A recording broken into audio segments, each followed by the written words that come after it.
How's it going? Out there in internet land, what you doing? It's Monday, the Monday after Christmas weekend. I know a lot of people going back to work today. That's probably not feeling so great. How's it going, Garden? How's it going, Panther Iscariot? Y'all are doing great. Stealing her look eventually. Yeah, it's a good one. I think this is absolutely a solid fit to steal. You caught up on the VOD from last night? Yeah, a lot of things just keep twisting and turning. That's all I can say. How's it going, Kuskari? You wish she'd look at you like that? Lady Fuckboy Han. Just a reminder that murder is illegal. All right, Cap, I'll let you duck out before I start. Because, yeah, I think I'm a lot further than you are. I don't know that you got very far in episode 2 after you started it on Saturday. So, it's only illegal if you get caught. There you go. There you go. But yeah, I think we are about to roll into trial. So, I'm not gonna sit around and dilly-dally too much. We all know we're having a good day. It's all fine. So let's just dive right in. What do you got for me? No, we're going back to Morgan's apartment first. Icaria, Blue Blood, Megs, Orcas, dirty cops, and criminal informants. Lines drawn back and forth across a battlefield like a spider's suspension bridge. Dizzying in its complexity, frail along any given strand. But one wrong move and you're completely ensnared. Priorities. The Icaria don't care about who's tore through Creek's gang, but they would prefer Sosuke didn't spend life in prison for killing a cop. The Blue Bloods want to tear Sosuke's throat out, but if Han is taken at her word, they're settling for 5 counts of murder. Can I take Han at her word? Is she a young blood like Creek, or is she with the old guard? Could I have asked London that? If I had, could I have trusted his answer? Because it turns out Kasim London is much, much harder to read than I anticipated. And I can't even trust my client to act in his own self-interest. The man's a bodyguard by trade and a zealot to his house. The trial starts tomorrow. Do I still need more information? Is there time to find it? No, what I need right now is a nightcap. If I can't fall asleep, then I'll know I'm in trouble. Until then... Oh, who would be knocking at our chamber door this late? Guess sleep will have to wait. It's unlocked. Hello? Pardon me for dropping in such a late hour, Counselor Morgan. Standing there in my doorway, she cut through the light like a blade of spilt ink. Oh, we're going real noir now, aren't we? She was a real tall drink of water. But twice as sharp and not nearly as familiar. It is outside of normal consultation hours, miss. She purses her lips, like lily petals shying away from the moonlight. What's a smirk by any other name? This is a very cool way to work this narration. Please call me Mireille. Any last name, Mireille? The question floats in the air like a curling cigarette smoke. I could tell she was used to the smell. I'll leave that up to your imagination. Self-assured and unapologetic, the unspoken family name, loud as a signature. Written in blood. You're from House Icaria. Might I step inside? She blinks, her head turns a millimeter. A forked tongue testing the temperature of the air. She wasn't asking for permission. Just you? What about your friends in the hallway? She raises an eyebrow but keeps staring at the floor. She's surprised at my perception of the unseen threat, but not quite impressed. I don't think they need to join us, do you? She was the kind of woman to make you remember. Smoking could kill. I was real classy. All right, Mireille, who the F are you? She's a representative. Polished it off yourself last night or Saturday, but stayed up late and all. Haven't gotten to the bonus stuff. Right. She's a representative. She likes sipping alcohol, rubbing alcohol, and arachnids. She dislikes sunrises, black tea, photographers. Favorite smell, dojo floors. Best at making use of people. Worst at hiding my distaste.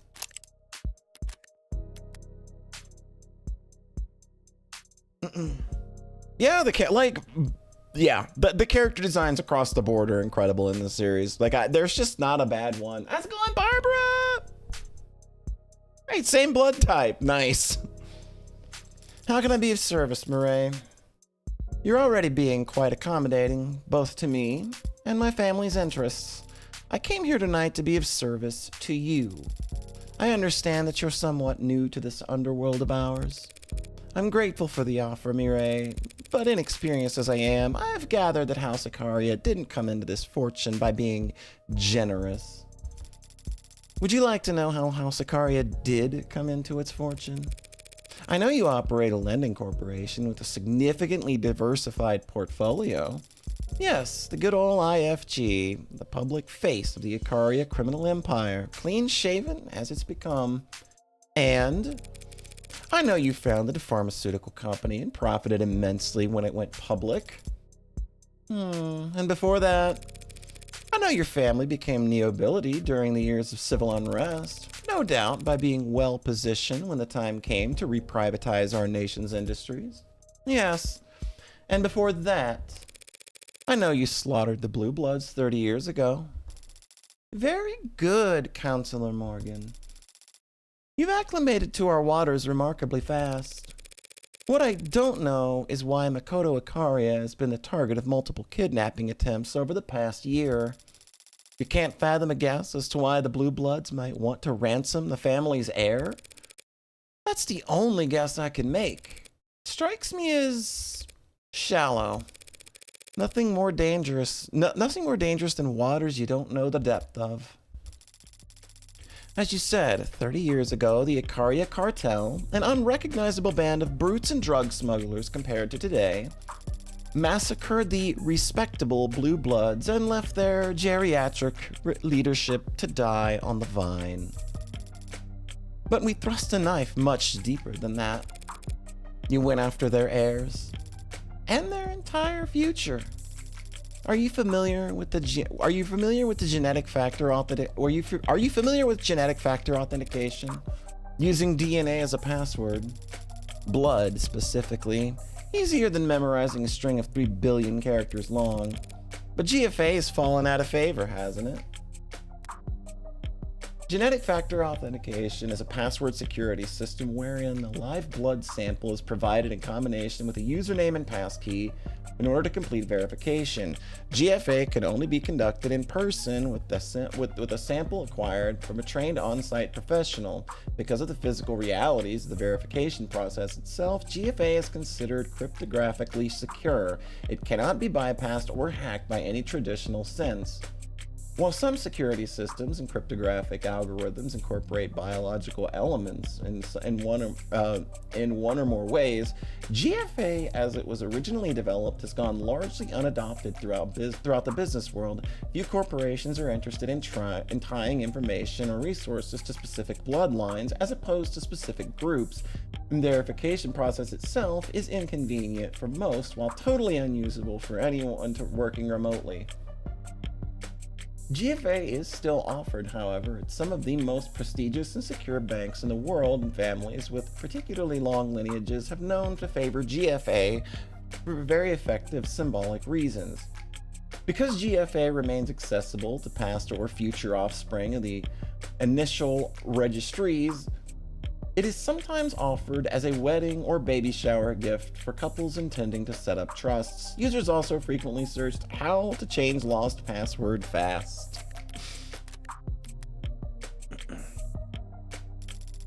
The Blue Bloods made ample use of it back then. A bad bet. They already had all their offshore accounts, business titles, property deeds. The Blue Bloods thought they had already won, that they were establishing a dynasty. So as we made their political marriages, they bound their alliances and fortunes in literal blood. GFA was both financial and symbolic laundering of the Blue Bloods' past. Their children, now married, clean-cut, and perfectly respectable, would prosper alongside wealth no longer tainted by ill-gotten gains. So that GFA registry became the Icaria's checklist. We went through and crossed out anyone who could have accessed those funds. Now all of it sits untouchable overseas in encrypted digital warehouses in some of the oldest, most austere banks in the world, collecting interest that will never be claimed. Does that answer your question as to why they'd target Makoto? No, and you know it doesn't. Because if they thought they could lock you out of your coffers by killing Makoto, they wouldn't be trying to take him alive. You're paying attention. I like that. We don't use GFA, and Makoto is the heir to House Icaria, to the Icaria financial group. He'd never be tied to our legitimate banking information. Why not? What if he wants to buy a lollipop? A lollipop would be provided for him. Okay. The family's black market proceeds and its white market holdings must never mix. That's just smart business there. I mean, you do not want dirty money mixed with your clean money. Like, that's just smart business.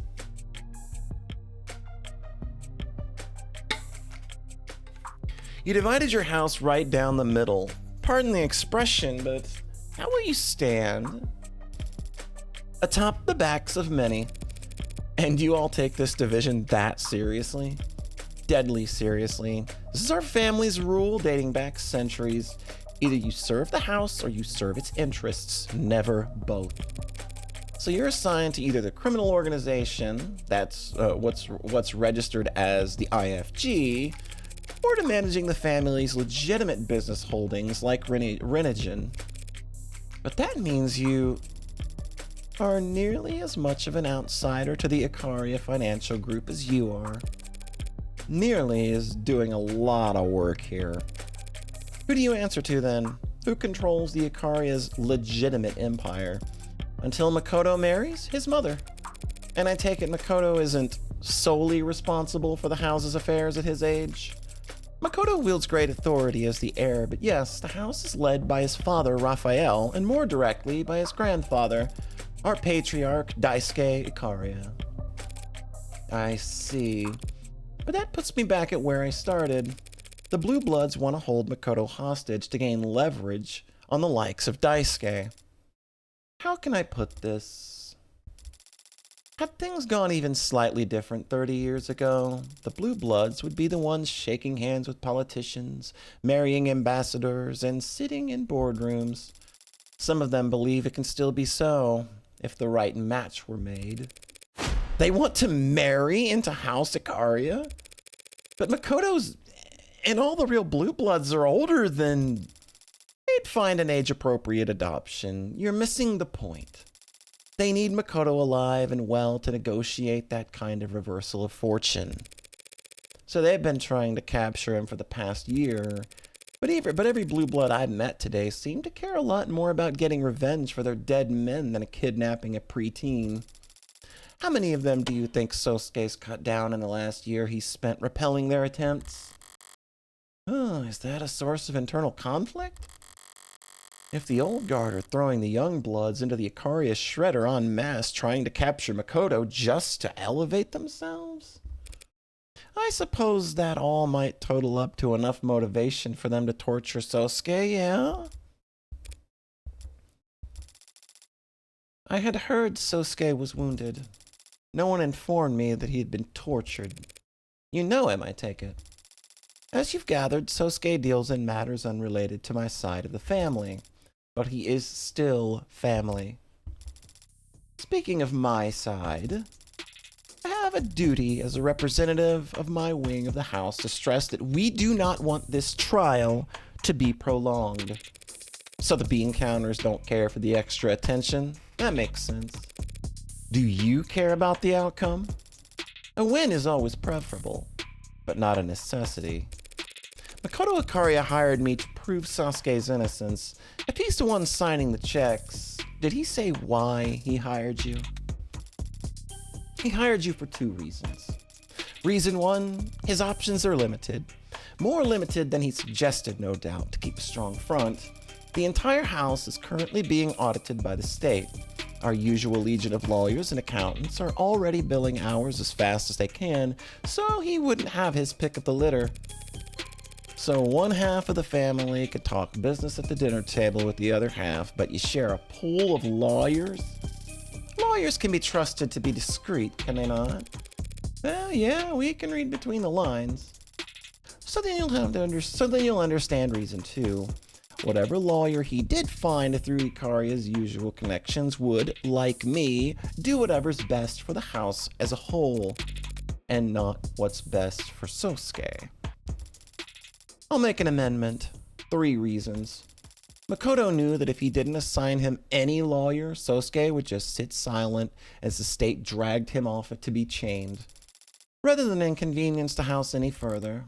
Well, yeah. I've known Sosuke for less than a day, and even I can tell he's never seen a cross he wouldn't jump at the opportunity to bear. That explains why Makoto would hire someone without connections to the Ikaria. You slow rolling another addendum that'll clear up on why on earth my name came across the desk? Littered with crayons and times tables, as I'm sure it was. I hope I've been able to elucidate matters for you, Counselor Morgan. Masterfully subtle way to say we're done talking. Now I might ask you a small favor in return. Pass this message to Sosuke. If you see a way out, take it. Do you understand what you're asking him to do? Even if Sosuke took a plea bargain, even if I somehow got the other charges reduced to manslaughter, self-defense, the state thinks he killed a cop. The message is for Sosuke, not you. Your interpretation of it is irrelevant. End of conversation. As she reaches the exit, she turns to look back at me, lingering in the doorway like a warm buzz of a strong, dark cocktail. But your assessment is correct. If this were just 4 dead blue bloods, our dim little underworld could balance out the ledger unassisted. If that cop hadn't shown up last night, do you know something about the late Officer Chopin? City in mourning after death of city councilman's beloved adoptive son in the line of duty. All I know is that his funeral dirge will make those 4 boys' deaths sound like a disinterested sigh. By the way, I must admit you have a lovely apartment, Counselor. Changing subjects as subtly as a bullet train hopping its tracks. Quite spacious for a defense attorney. Yeah, place wouldn't sell after the tram route got diverted. I negotiated down the rent and then installed all the soundproofing myself. Can't open the windows without being treated to the sounds of the city then. Yeah, this game has amazing style, and it just keeps getting better with every episode. Like, it already started with a pretty strong vision in the first, in episode 0, but it's just, they keep finding new ways, and they just keep improving. It's amazing to see.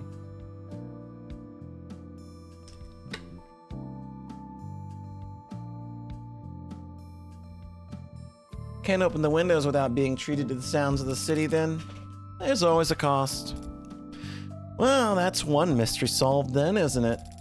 Enjoy the rest of your quiet evening, Counselor. The door glides to a close behind her, easy as a question left unasked. I'm left here hanging on a single held breath of stillness, listening as the deafened thud of her honor guard's implied violence stomps down the hallway behind her. So good. So good! I was still leaned back in my chair, staring holes into my ceiling long after the scent of her expensive tobacco had faded into null. Savoring it while it lasted was beyond me at the moment. My attention's elsewhere. This case is knotted and twisted like a gnarled oak. Just when I think I've found my rhythm, the blade runs dull. Carving is an exercise in patience and vision. You need to start with a clear picture of what you want. I want some answers, but for now, I'll sleep. Tomorrow in court, I'll just have to keep whittling away at the wood until I fashion something halfway usable.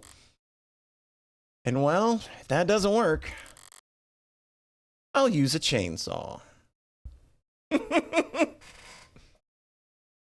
Fantastic. Hey, cool kid. Yeah, you, trying to look stoic, staring out the window. Ooh, what's going on here?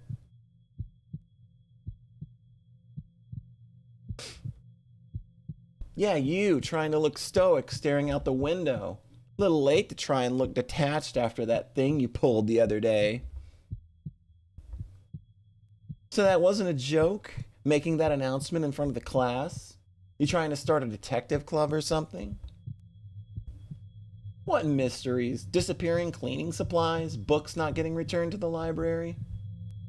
Sounds lame. Well, it's not like it's your fault. Everything's lame.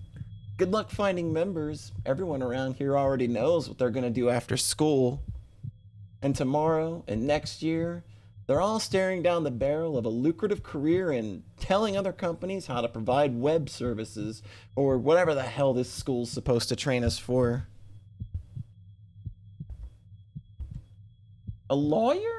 If you say so, cool kid. The Megs will probably have robots doing that by the time you graduate, but sure. Law school's supposed to be hard to get into. You'll need a record that doesn't suck. Getting into a club that started, getting the club you started shut down because you couldn't get anyone to join probably won't help. Wow, so competent. You really are a cool kid. Interesting. Don't know what that was all about. All right, I think we're probably at court now.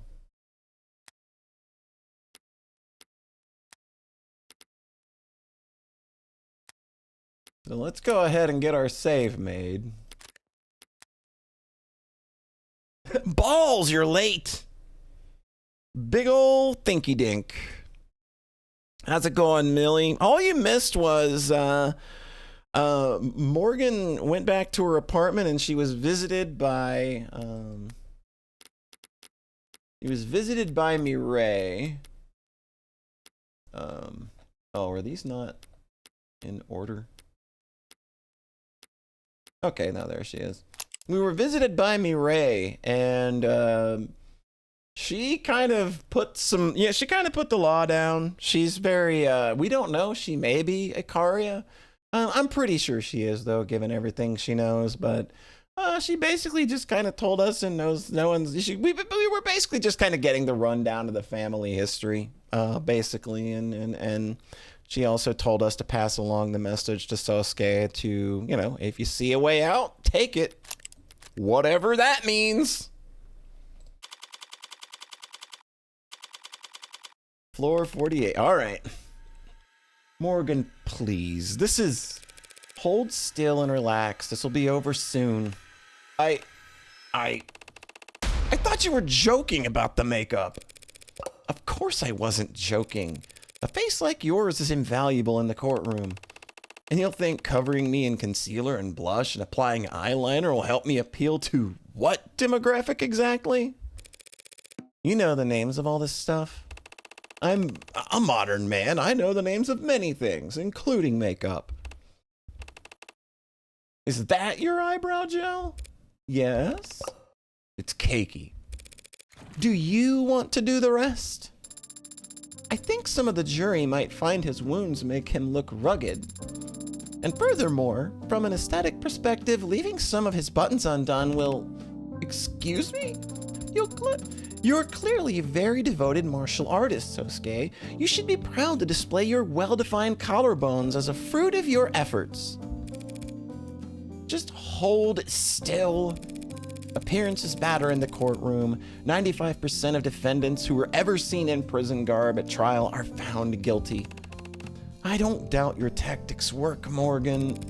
My tactics included getting your suit pressed. Do you want me to wrinkle it back up? I just find them unpalatable. Trying to get the jury, those civilians, to pity me is shameful. You're worried about honor. Really? You're already a cybernetic ninja, Sosuke. Don't be a stereotype. Don't call other people stereotypes. He's right, Adonai. And he's more of a cybernetic samurai since he's sworn himself to a wealthy landowning couple.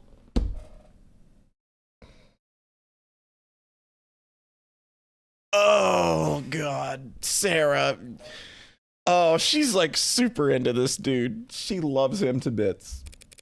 I'm confused, Sosuke. Is it honorable how your family makes their money, made their money? I'm not talking about morality. I'm talking about having principles. Yes, they're subjective, and yes, they can be hypocritical, but the further you stray from the common path, the more you need them. I mean, what about her?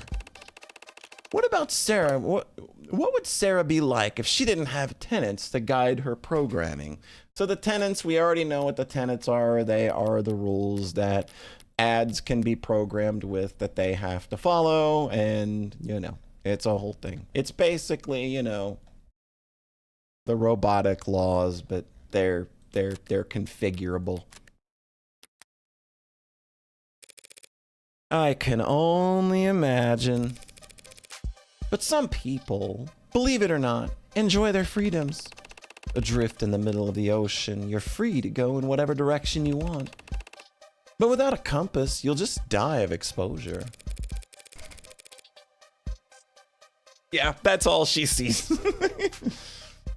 If you only ever follow exactly what the compass says, you'll sail north until you freeze to death. The point is, if you have a compass, you know which direction north is. Fortunate for us all, then, the state is a 1,000,000-megawatt North Star pointing towards complacency at all times. And the media is like the wind. And without wind, you'll get stuck in the tide. It was a nice try, Sarah. Ah, forget it. Do whatever you want with your brushes, woman. And you're pouting again. Great. Sarah, just keep him talking. What? If I'm talking, how will you... Trust me, I've done more delicate work before. Sarah, small talk. Gladly, Adonai.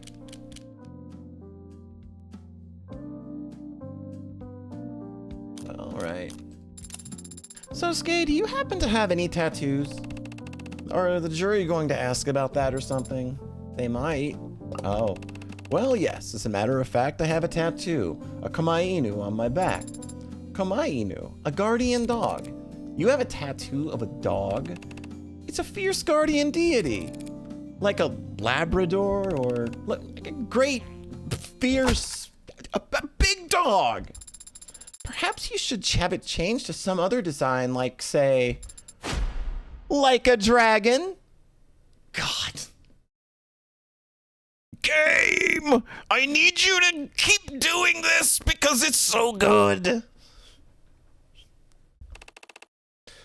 There's no switching. The buyer's remorse must be unbearable. There's no buyer's remorse. Lift your chin. You really think they'll feel bad for me because of some cuts and scrapes? You're not good at listening to instructions, are you? The prosecution has to get 12 strangers to agree that you killed 5 men. Each charge has to be unanimous, a perfect score. So any chip damage we can do, any doubt we can sow, we take it. And any advantage we're given, we make full use of it. The advantage you're talking about is my face. Are you really not used to this kind of attention, Sosuke? Look, it may be true that at times some women have expressed, and men no doubt.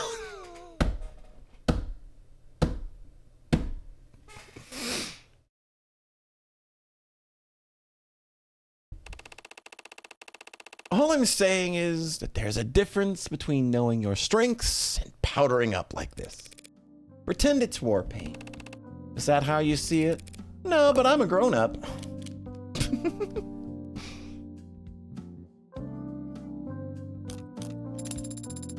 Thank you for entertaining my questions last night, Sosuke. Oh, did she ask you about your dimensions? The subject might have come up. She's a talkative one, isn't she? Sorry if she kept you up all night. No, she's no trouble, just curious.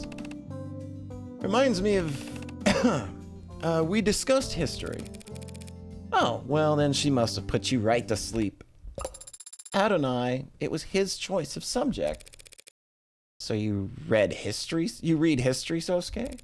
And here I assumed you spent all of your free time frowning in the corners of rooms with your arms crossed.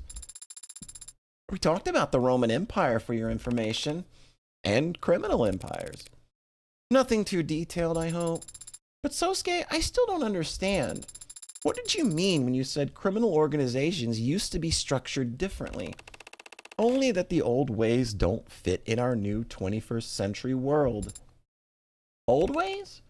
Well, he's talking about race, Sarah. Race? I don't understand. Well, that's to be expected. After all, you share 98% of your components with a washing machine. That is an untrue and unflattering comparison. Maybe you do get it.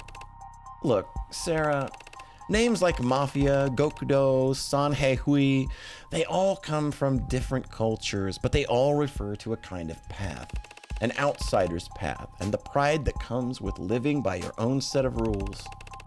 Those were the first criminal organizations, underground guilds, lending systems, militias, secret societies. Oh, sure, they were basically just big, friendly charities. Well, the world got smaller and people started moving around and the mafia changed.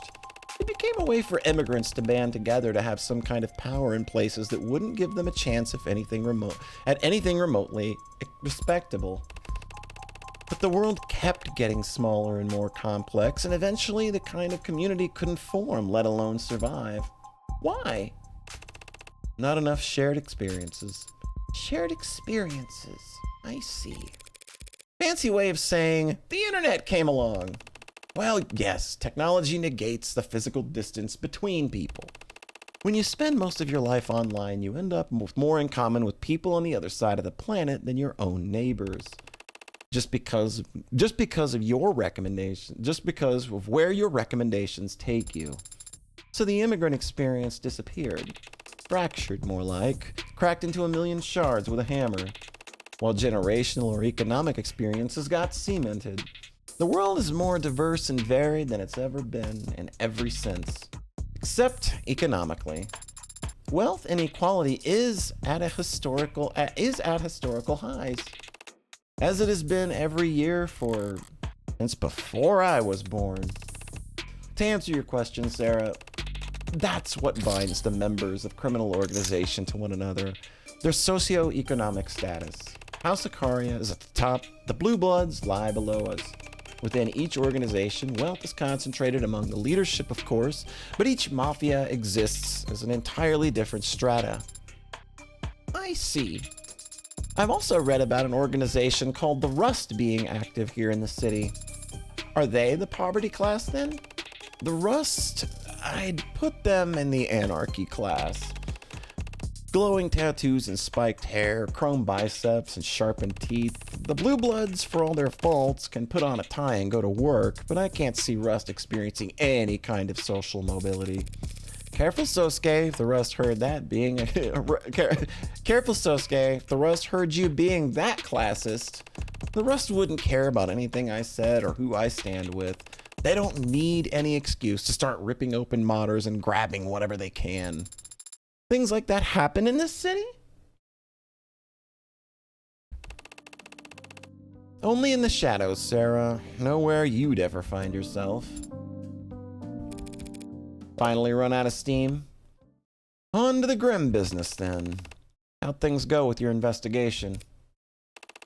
That bad, was it? Nonsense. It was pretty bad.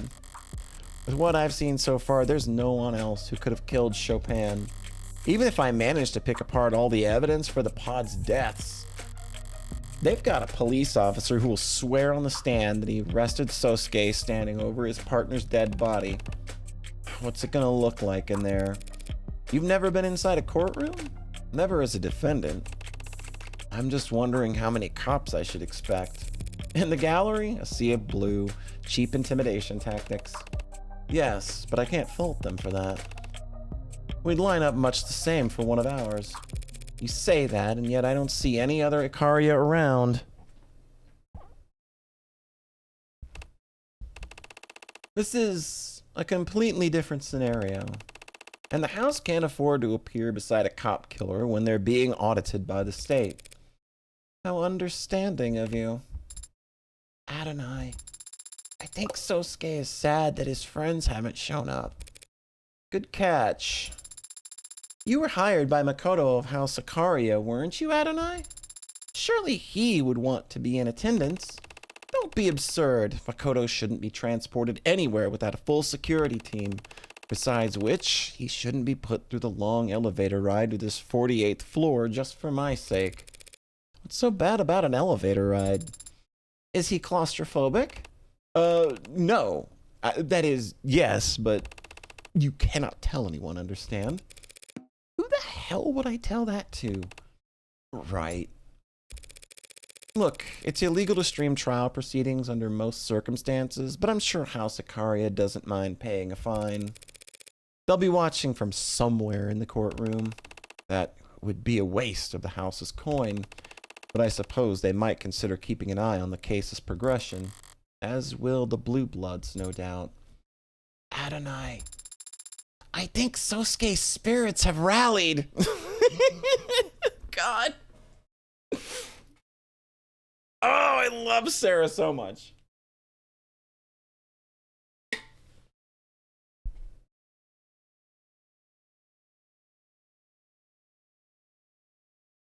Yes, Spearmint is very perceptive. Really? How can you tell? Oh, hey, how you doing?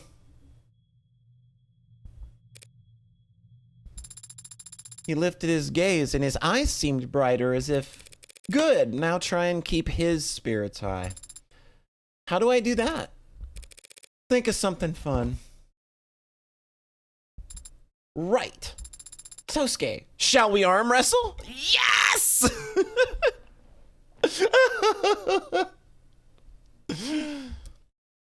Oh, good morning, Morgan. Good morning, Emma.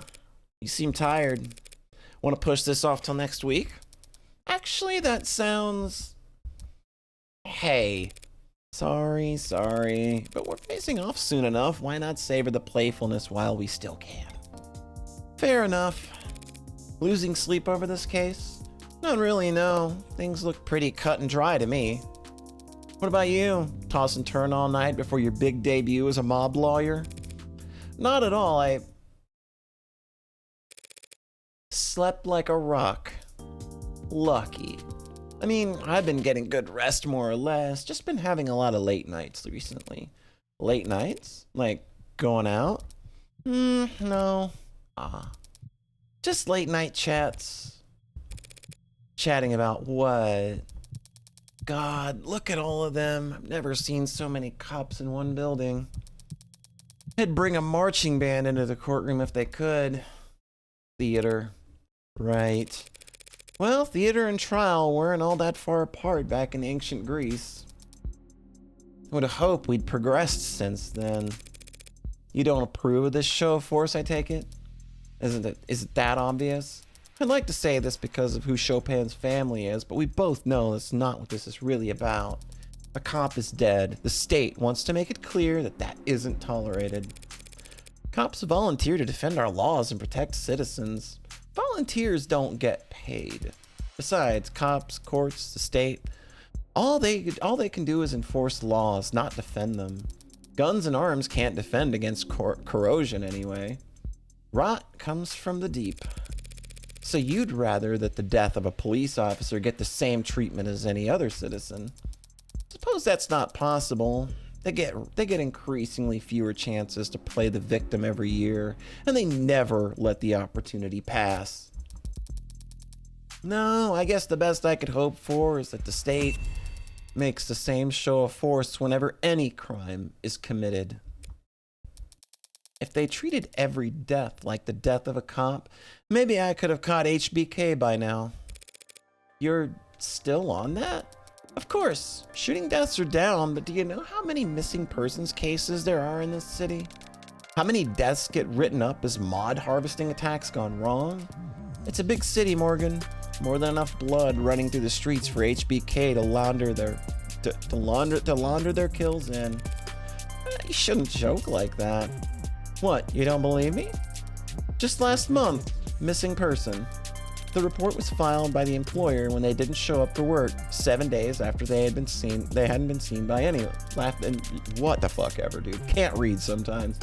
They were just some part-time worker. No close friends, no family. They went to work and they came home, paid their bills, and they disappeared. And no one cared or even noticed until their job didn't get done and those bills went unpaid. No one noticed until they stopped buying in. The body was found a full 2 weeks later. The decay was... what happened to them? Blunt force to the back of the head. Something metallic with a sharp corner, we think. It was a roughly cubed machine part I pulled from a dumpster nearby. It fit snugly in my hand and it caved through his skull like a shovel through snow. Kicked into the bay, might not even have been weighed down. Just thrown away like a cheap... That's terrible. Did you find any belongings on them? No. So, probably a mugging then, right? Yes, Morgan commits every murder in the city. She's very busy, at least.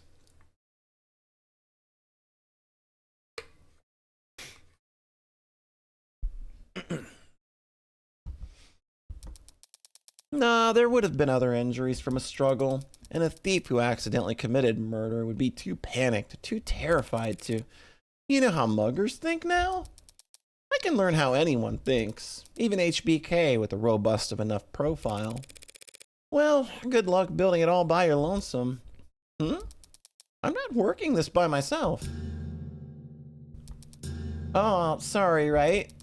Did you want to beg for mercy real quick before we begin? Now, where would be the fun in that?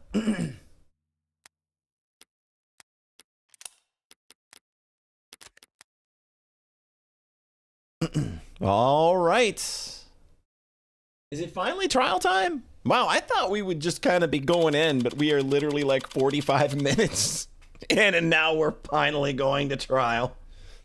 I just had a feeling that that bong meant, oh, we're going to trial.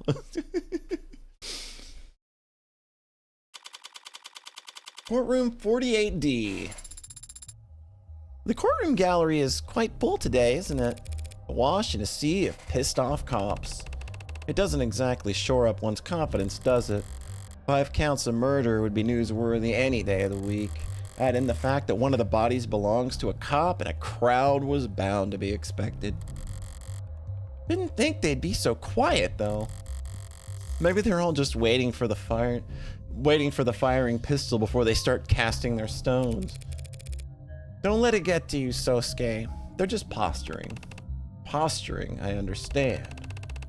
I've been in attendance for my share of tense negotiations, but the bloodlust in those rooms was always mutual. You don't feel any animosity towards these cops? I'm used to summoning my temper on command. I might have forgotten how to get angry for my own sake. You just worry about the jury. What about the adjutant? They cannot be intimidated by muscle, bribed with cash, or disarmed with fine tailoring.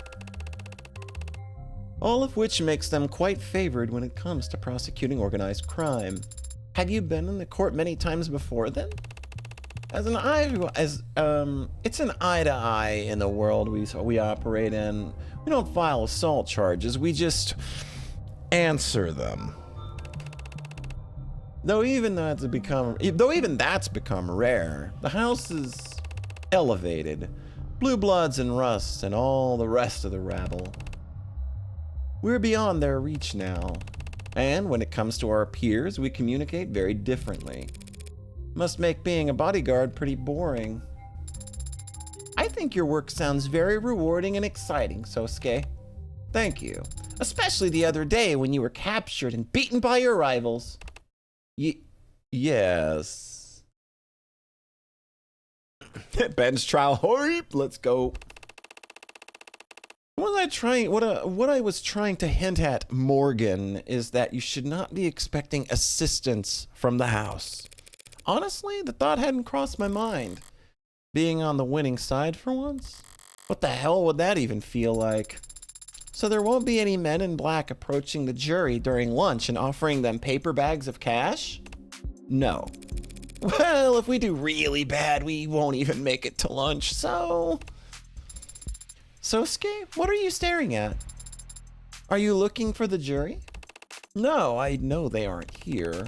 It used to be mandated that juries be physically present for court proceedings. People felt it was important that they look at the accused in the eye to help them evaluate their character? Why bother? Most people suck at that. Always have. True. Perhaps it was considered part of the punishment then, to have to look them in the eyes. A punishment for the jury or the defendant?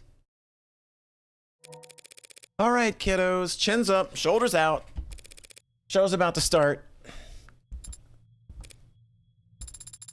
Ah, I just remembered. Do you think the adjutant assigned to this particular case? Obviously, it's going to be me. Obviously. I mean, that's a gimme. Easy. How? It's 80. What are the chances? 80's back.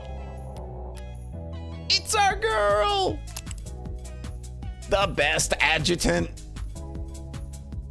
An automated dependent adjutant. She likes mountain air, gymnasts, and luxury. She dislikes happy couples who ask her to take their photo. Pineapple on pizza until proven guilty. Shopping carts always returned. Let he who is without sin play first or draw first. We love 80. It's 80. What are the chances? There should be at least 83 other personalities in the building's network, at least. Well, Your Honor, thank you for presiding so honorably. I do try. Try. 'Cause it's a trial. Oh, get out of here, you lovely bitch. Oh, I love her. She's so good. Oh. Tougher crowd than usual.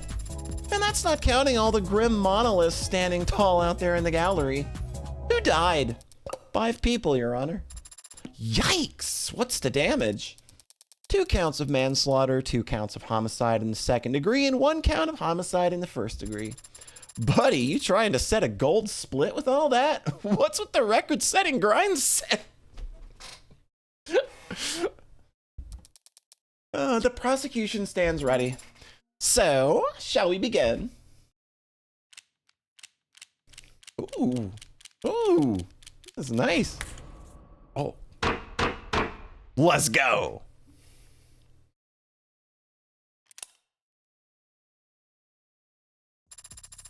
Now let's crack open those opening statements and get this case summarized. Gladly, Your Honor. People of the court, the defendant in this case is a man named Sosuke Ikaria.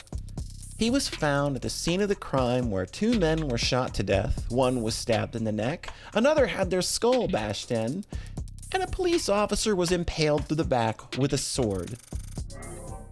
Uh-oh. Cop killing piece of shit. Please pardon any outbursts from the gallery that your mics may inadvertently pick up. Now, I understand that the scale of violence on display here today may intimidate you, But I want to stress to all of you now that your responsibility here today is neither taxing nor complex. You will hear testimony, you will be shown evidence, and all of it will point towards the truth.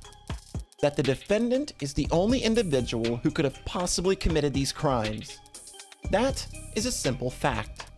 And the only one you need to concern yourself with? Ooh, she's as cold as ice! But every ice age beckons a kindling. For his ashes call to cinders and embers form champions. Defense is ready, Your Honor. Emma did stick to cold logic, so if I follow her with more of the same, it'll end up falling flat. This gallery will never warm up to us, so we need to go bombastic. So that can work to our advantage. If the jury comes to see the cops as witch hunters eager to start a pyre, choose the most outlandish words you can. Go for broke. It's not like Masters never taught me anything. I know how to do the razzle-dazzle. My fellow citizens, you are brought here today because an act of violence took place that can only be described as... unspeakable sounds like the bigger adjective here. Wild is kind of simple. Bloody is too elementary. I think unspeakable. Unspeakable. I should know. I was there. I saw the blood on the ground, the bullet holes in the walls, felt the horror, unease. I mean, horror kind of is, I don't know. Malevolence just kind of just feels, again, I feel like it's just kind of the more flashy word to go with. I think I'm gonna go with malevolence. Felt the malevolence that radiated in the air. I'm wondering if this is one of those things where it kind of doesn't matter what your opening choices are. Like, all of these are probably right. You're just kind of crafting, you're role-playing in the moment. Okay, yeah, I was wondering, like, because it feels like you just kind of crafting the moment and kind of making it your own a little bit. I don't know why that's a thing that you would be able to lose, so yeah, that makes sense. And I also saw where my client was held prisoner. And I knew exactly where he must have stood because his sweat and blood had stained the tile. My client, a decorated veteran, and a man you see standing next to me here, not even fully healed from his trauma. From his trauma, was taken into police custody with lacerations, bruises, internal bleeding, broken bones. And while he was in police custody, he somehow sustained a black eye, a busted lip, a broken nose, and a boxed ear. A puzzle which I'm sure any one of the officers in the gallery today would be happy to testify about. You gonna let her say that? You want me to object during an opening statement? Much is resting on the outcome of this trial. 5 men lie dead in the morgue. One of them, a police officer. Tariq. Don't speak his name, you mob lawyer, bitch! Hang him up! Hang her too! This is... Hey, we like to have fun in this courtroom, put on a good show, but that's because we're on the stage. Any more outbursts from the gallery and I'll clear the entire room. You can all watch the rest. You can all watch the rest on your phones or peek through the keyhole on the branch, or peek through the keyhole of like a bunch of sweaty looky-loos. Counselor, let's wrap this up. Yes, Your Honor. The fact of the matter is, on that night, my client was not in any condition to kill anyone. Not 400 criminals, and certainly not a trained police officer. 4 hardened criminals, and certainly not a trained police officer. And nothing about my client's background, his associations, or of the victims can change that fact. So as you listen to all the evidence in this trial, with fairness and impartiality, as I know you will strive to, I only ask that you focus on the reality of this horrible crime and not on the fiction that the people will try to weave for you. Thank you. Decorated veteran? Yeah, she's the best judge. How you doing, John? How you doing, Tom? Why did I call you John? I'm sorry. That was terrible of me.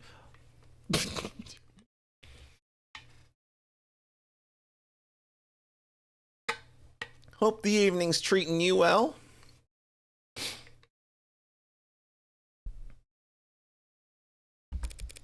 You telling me you never earned a single commendation? Most push-ups of the day or something? Never mind, I suppose it could have gone much worse.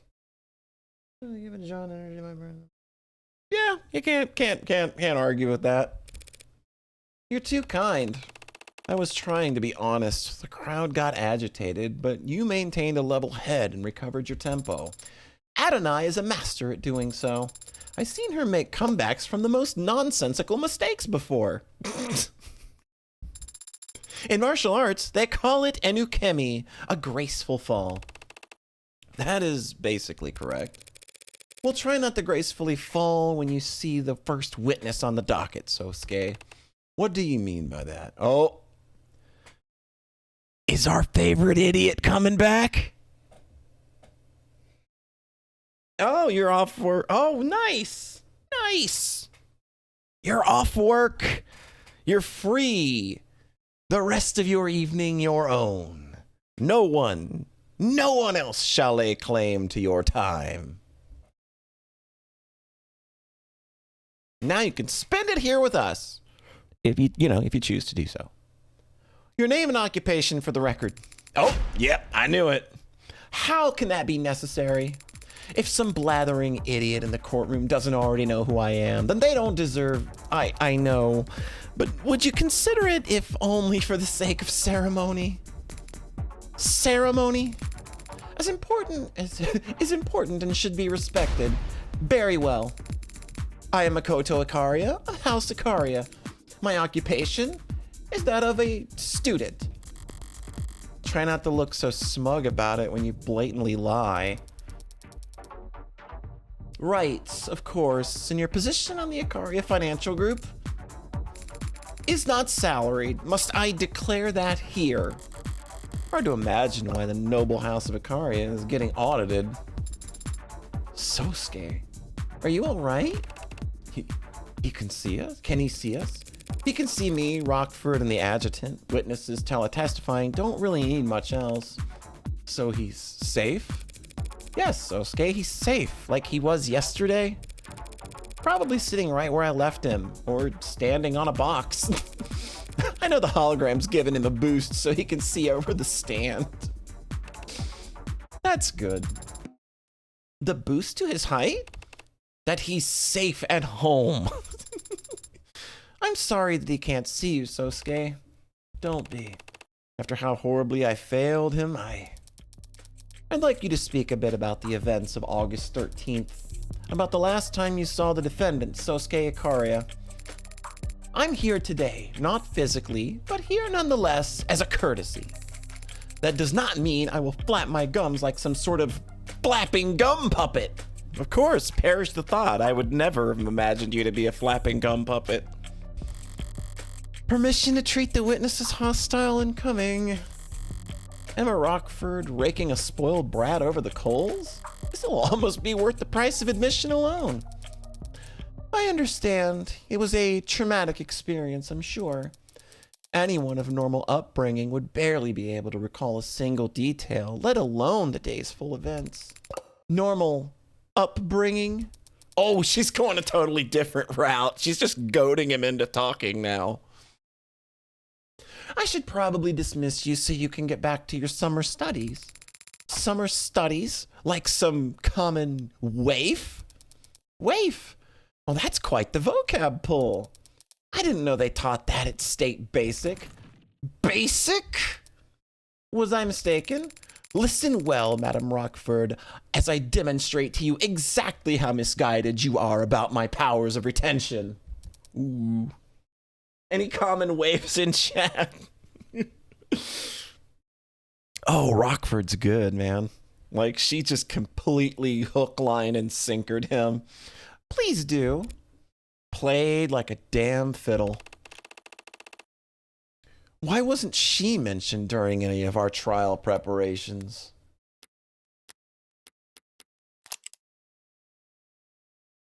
An uncommon waif? Are you an SSR waif?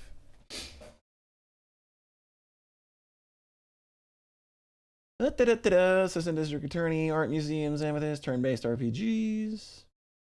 Ballrooms, boardrooms, clicks, favorite crone, flower in the mirror, moon on the water. Favorite subject, psychology, exercises by, subject seemed not to hear the question. Adonai has only won against her once. So far, every hot streak starts somewhere. Hot streak. I really am going to prison, aren't I? Where shall I start? As far back as you can. A simple task. For the past year, members of the organization commonly referred to as Blue Blood Mafia have been making attempts on my life. Did you steal their lunch money or something? Get him, Addie! Get him!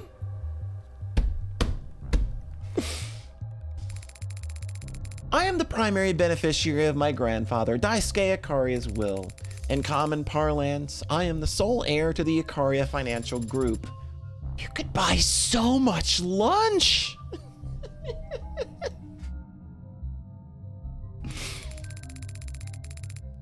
The group you know as the Blue Bloods have been jealous of my family's financial foresight for decades. I am merely the most recent target of their impotent attempts to nip at our heels. And 2 days ago, on August 13th, how impotent was their attempt then? I was leaving a meeting held on the upper floors of Crane Tower. My security detail escorted me to the elevators where we would then proceed down the canopy access floors. This was all planned out in advance by my head of security, Sosuke Ikaria. But the elevator became stuck with unnatural timing. When Sosuke pried the doors open, we saw that we were stuck between the 62nd and 61st floors. Pried open with a tool? Leading the witness, Your Honor? He didn't need a tool to open the doors. His bare hands were more than sufficient. Help Sosuke out here, kid. We submit into evidence the defendant's Akita Type 2 military-grade spinal mod, designated to enhance strength, endurance, and reflexes for high-intensity combat scenarios. Yes, sir! It is so admitted. What happened next? The decision was made that we... The worst kind of witness, right?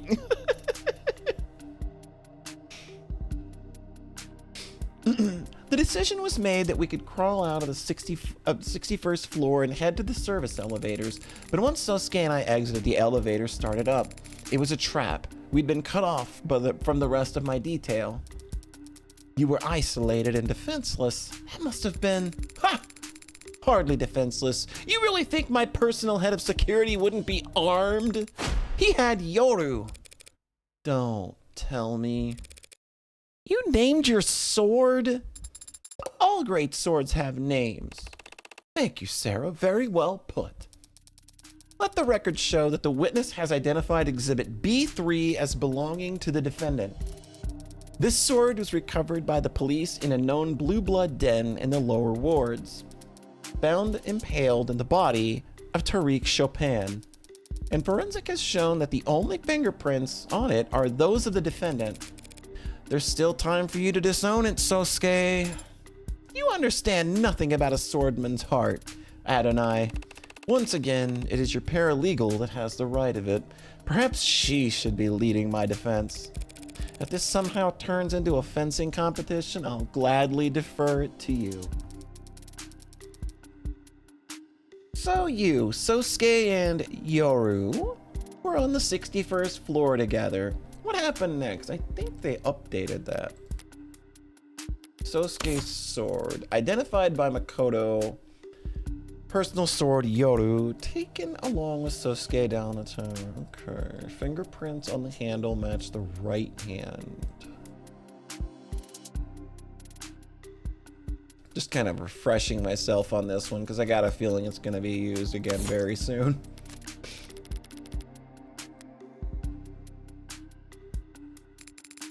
When we arrived at the service elevators, Sosuke called them and they made a chime.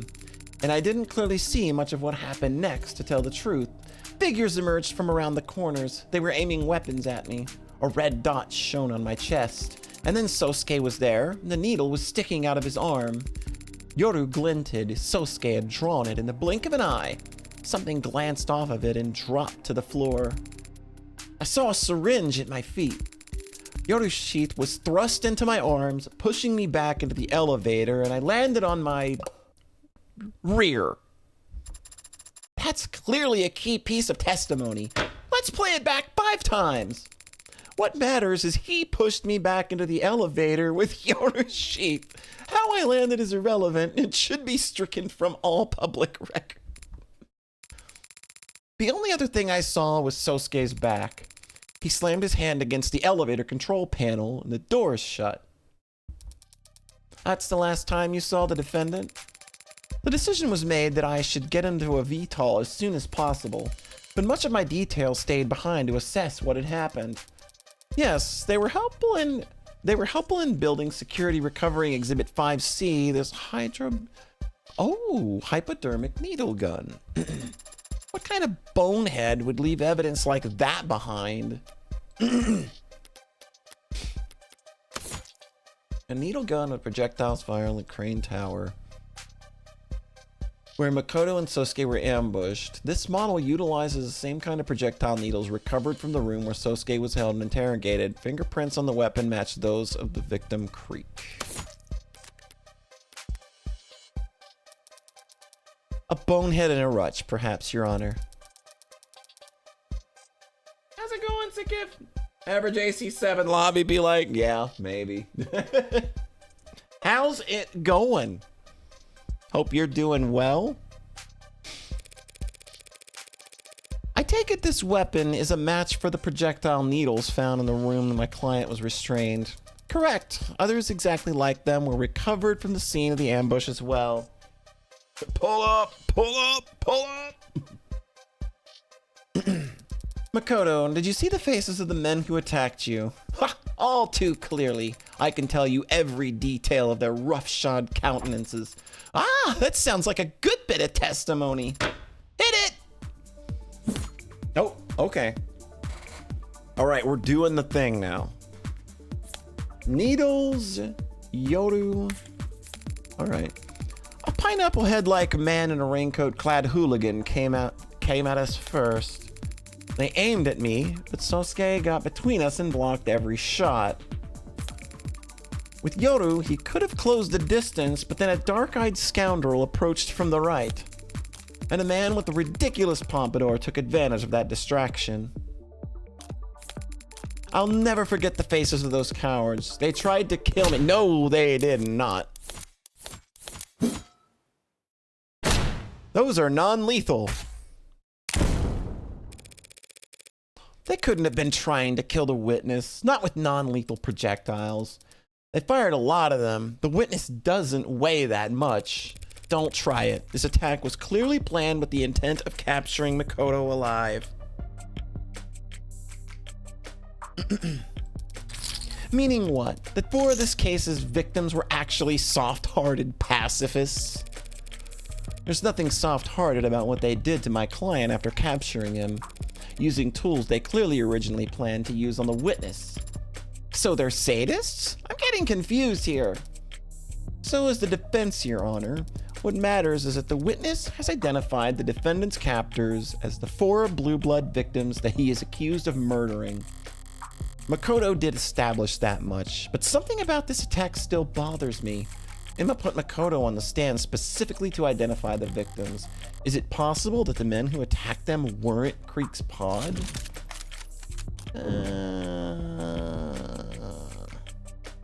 We don't know anybody else. We don't know anybody else, so it's very clear that this is... Yeah, we got nothing here. I don't disagree, Your Honor. The men who attacked Makoto and took Sosuke captive are the same ones who ended up dead that night. But 2 questions do occur to me. Why were you safe in the service elevator if Sosuke surely collapsed the very moment it shut? Wouldn't these men have pursued you by any means necessary? That is, I can answer that, Your Honor. When the police inspected the scene, they found that the control panel for calling the elevator on the 61st floor was broken. Smashed, in fact. The attackers would have had to manually pry open the doors to even attempt to chase after Makoto. So... Sosuke destroyed the panel? To keep them from being able to call the service elevators back.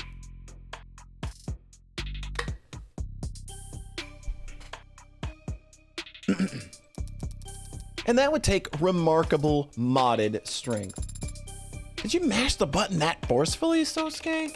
I may have used more force than necessary. I wasn't exactly trying to hold myself back at the time. If you did it with your left hand, you literally broke your goddamn hand smashing that button. You're Morgan? You over there, Morgan? Are you Morgan all over the place? You better be Morgan. Welcome, 4 Elemental. Hope you're doing well. You morged so much. You morged so much they had to call the cops. I've been there. I've been there. So the Blue Bloods couldn't pursue you further and instead elected to take Sosuke captive. Smashing the elevator button like I smashed the subscribe button on YouTube channels when I'm reminded at the start of every single video. A reminder to you YouTube folks out there, be sure to smash that like and subscribe button to get updates on all your favorite poly content. How's it going, Iffy? Iffy's in the house, Tengu's here. Man, just everybody's hanging. Yeah, Sarah's here. She's doing our paralegal thing. She's a really big fan of our client right now. She's very, she is cutely smitten with him because he's a very cool samurai guy.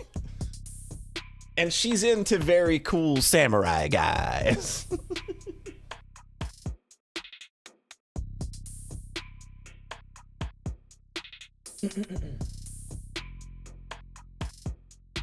A Sosuke in the hand is better than a Makoto in the bush.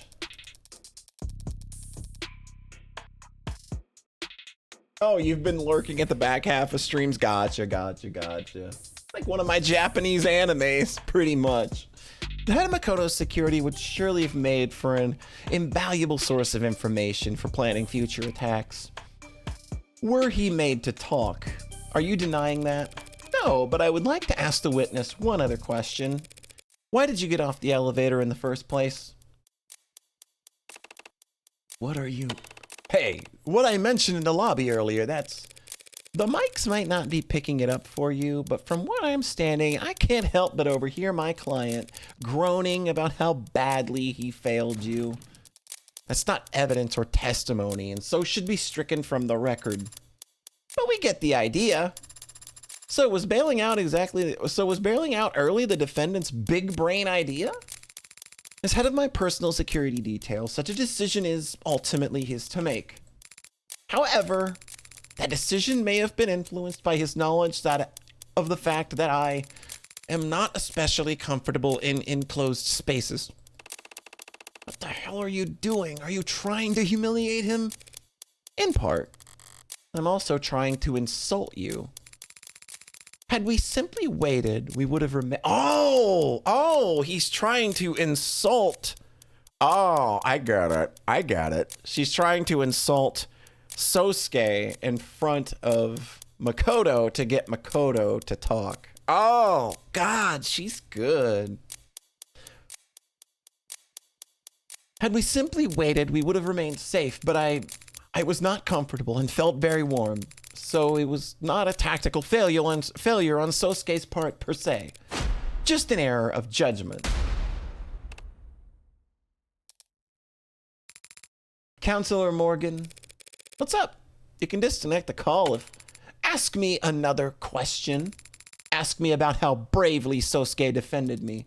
Huh? So that's your angle. We can't all be as naturally gifted as extracting valuable testimony out of spoiled brats as Emma. But I can follow her example, insult their pride, and these Ikaria snap back as reliable as any knee-jerk reaction. And in Makoto's case, with infinitely less resistance than if I had simply asked him to testify. It's usually the lawyers who do the asking and the witnesses who do the answering. This is not very realistic.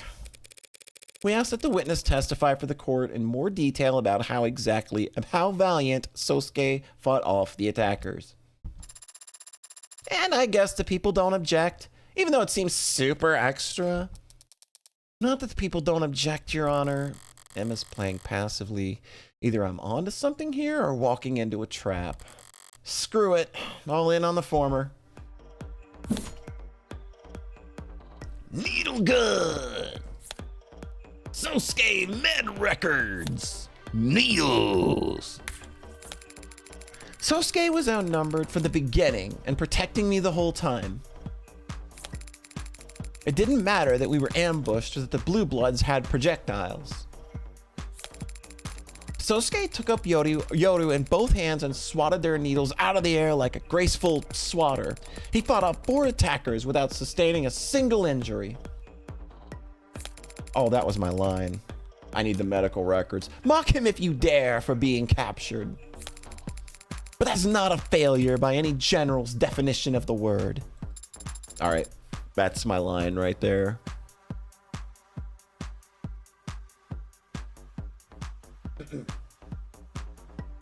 You're really bad at this part? I think it's I think since they started like highlighting the words of the art of each text box that they're like describe, you know, I think that makes it so much easier to line up like the argument though. Like you're not just trying to parse the entire text box, you're just parsing the red portion of text really. And there's evidence to show it. Sosuke was outnumbered, it didn't matter. Took up Yoru, fought off 4 attackers without sustaining a single injury. No, that's wrong. It's his medical records.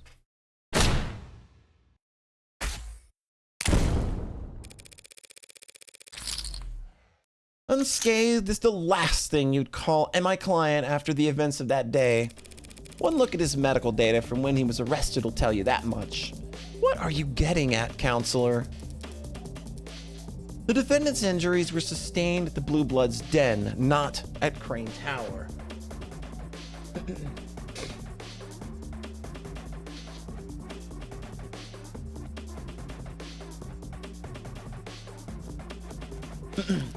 The police didn't even find 1 drop of blood anywhere near the service elevator. Well, that is a miracle, a bloodless ambush. But the fact that no blood was found makes it all the more painfully obvious what actually happened to the elevator panel. The elevator panel, my client broke the bones in his left hand, smashing it up. Did you really? I might have. There was a lot of adrenaline at the time. Did you not form a proper fist? Was your wrist not in alignment with your forearm? As I said, Sarah, there was a lot of adrenaline. Do you deny that his medical record clearly shows his left hand was broken? Your Honor, what does this matter if the defendant broke his left hand closing the elevator? It changes nothing about the witness's testimony. No, it's not. No, his I don't think there's anything to raise here. Like, it's fundamentally the same. We're just we're not trying to like blow something wide open here, I don't think. We're just trying to point out the truth. I think we're putting little pieces together right now to build a much bigger, more sturdy bridge. I think we stay. True, Sosuke's hand getting injured doesn't change what we've learned from this witness, but it does change the evidence you had him identify for the court. The katana, Yoru. Yoru. Its name is Yoru. We get it. Okay, Makoto's testimony. Testimony from Makoto Akari about he and Sosuke have ambushed in Crane Tower. He identified Creek's pod as the 4 who attacked them and said that Sosuke defended him by wielding the katana Yoru in both hands. Makoto claims that Sosuke pushed him onto the elevator with Yoru's sheath before violently smashing the panel with his left hand to close the elevator doors. Oh, no, there was something else in there that got updated. Needles. Projectile hypodermic needles. Okay, needles identical to those were recovered from the crane tower where Sosuke and Makoto were ambushed. Gotcha. Emma and Morgan cringing at all this weeb shit about a sword. Yeah, for real. Did you have a point to make, counselor? There's something odd about the katana that's been entered into evidence. Something that makes no sense given what we learned about the outcome of this ambush.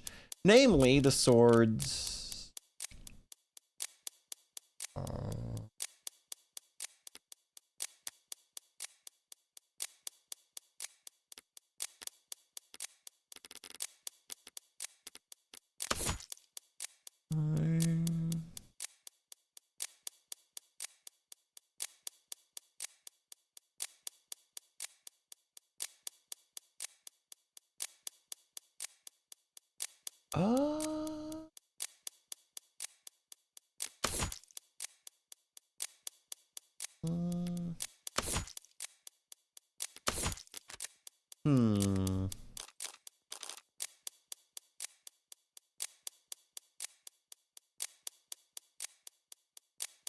Okay.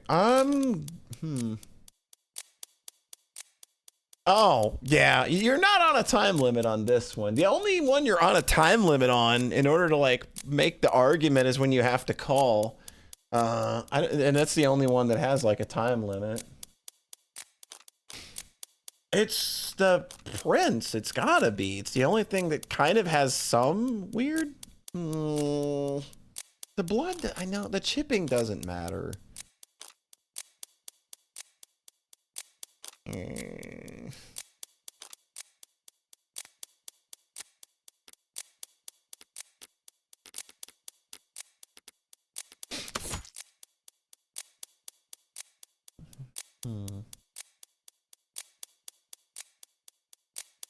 Orange after... I'm just gonna go with Prince. Is where my gut's leading me. Namely the fingerprints that were found on the sword's handle. Fingerprints belonging to Sosuke's right hand. You're contradicting yourself, counselor. We've already discussed how it was your client's left hand that broke the closing off the elevator. There's nothing contradictory about him using his right arm to wield the blade. It can be like this because Sosuke has two hands. The people are correct. The sword found at the scene of the crime has my client's right hand fingerprints on the handle, despite the fact that this witness just testified that Sosuke was swinging it with both hands. Like a graceful swatter, right? That wouldn't make sense. Oh yeah, he did say that. So did the little tyke misremember? It was a chaotic situation where he feared for his life. The court should hardly expect him to have kept track of such an inconsequential detail. Have you already forgotten my magnanimous powers of recollection? Her tactics from earlier backfired. I'll have you know I can recite all my subordinates' birthdays down to the hour. Write them down so I can calculate their moon signs later. It doesn't matter whether the witness is mistaken about Sosuke's grip, Your Honor, because we have a much bigger issue to address. How dare you imply I can't recall everything?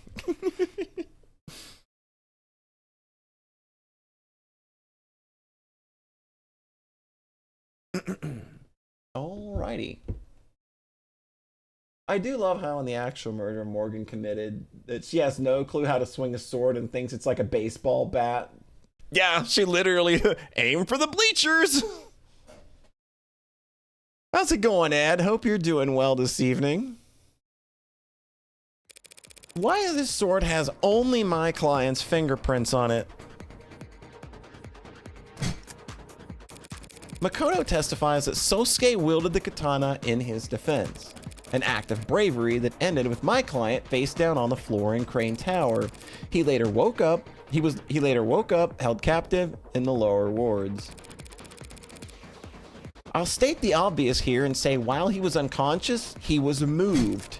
And so the sword we have on record must have also been handled by... Oh, Creek. Duh. Hold on. Oh, I got that. Oh, I get to boost you probably can't see it because my model's probably covering it up. But I can up my ante on this one. I'm just gonna go max on everything. But yeah, this is... Creek touched it. Our poor victim Creek, of course. What do you mean?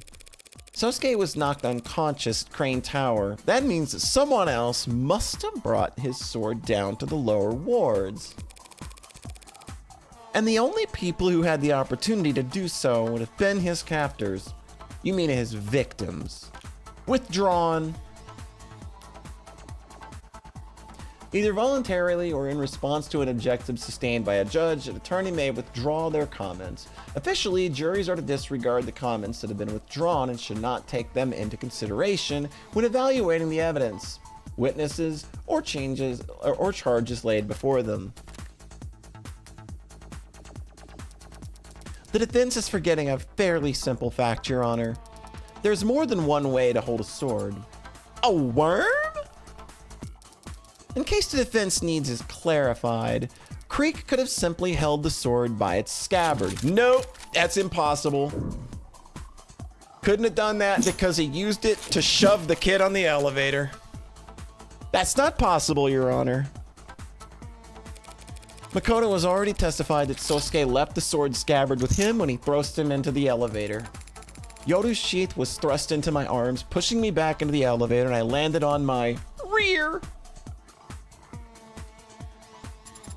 I see, and since a cursed sword can't be resheathed until it's tasted blood. Yes, Your Honor, very well said. We would have found the scabbard at the Blue Blood's den if Creek or his men had taken it with them. Instead, I imagine Makoto took it home. You think he took key evidence from his own assault and kept it from the police? Of course I did.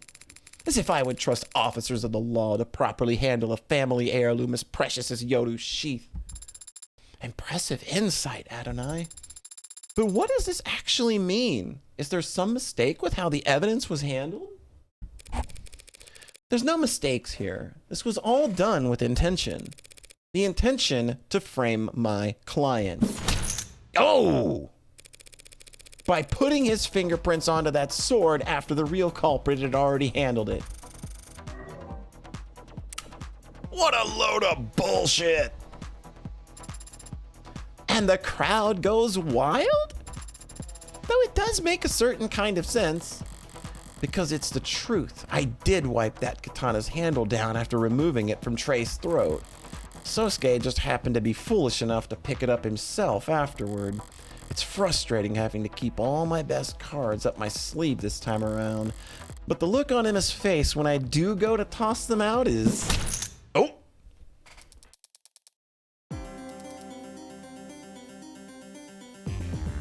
The people are more than ready to counter if it pleases the court. Oh. The defense has made an admirable effort to barrel ahead with its theory. Admirable, but predictable. With the foundation this week, charging ahead and hoping the court won't notice is the only option. Let us speak of the facts. This Creek character led a targeted ambush on an heir to House Ikaria, knowing he'd be guarded by a full security team. The Blue Bloods successfully sabotaged and intercepted Makoto's elevator at the precise floor they wanted, meaning they knew exactly where he'd be and when. And they brought with them drugs capable of disabling a veteran with a military-grade mod. Planning and attention to detail may be foreign concepts to the defense, but they should at least be able to recognize them. Ooh, she's getting smug on our ass. Now kiss.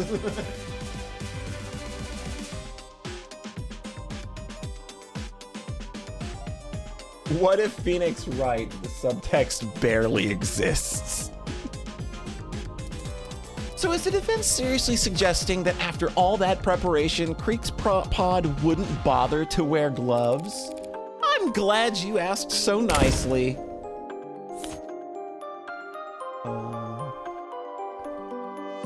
Well, I mean, the needle guns fucking have Creek's fingerprints, dummy.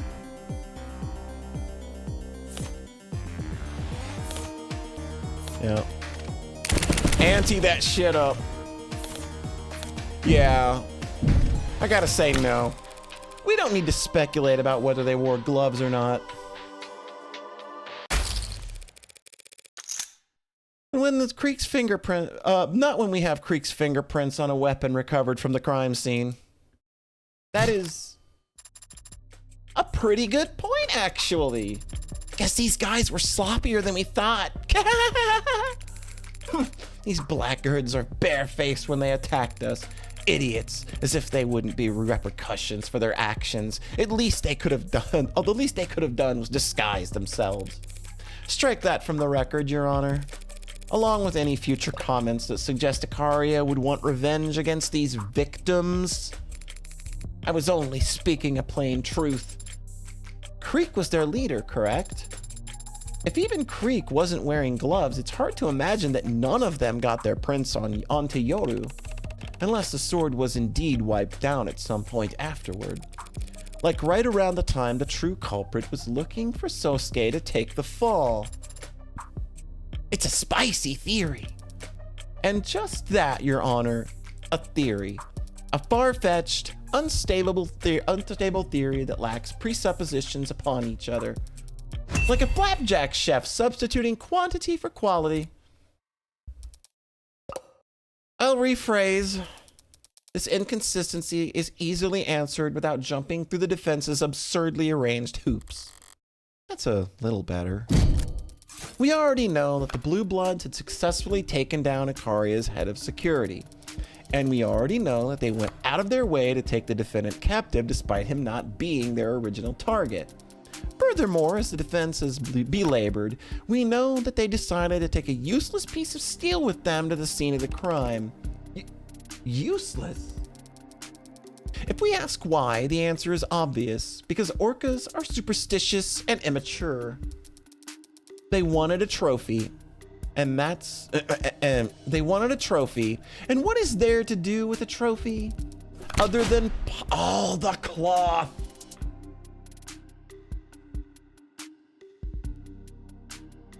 Cloth. I knew that was gonna. I knew she had marked that in the. I knew she had marked that in the arcs for a reason. Other than polish it, the cloth from Creek's desk. I knew she flagged it in the arcs for some reason, but she thought this many steps ahead. The defense is correct. The sword was wiped down before Sosuke took it up as his murder weapon, by the very same victims he'd go and claim with it. That is a completely logical explanation. Damn it. Okay, Antorin's starting to lose signal. Won't get back for a while. All right, you take it easy, Tengu. Thanks again for stopping by. Hope you have a nice rest of your shift.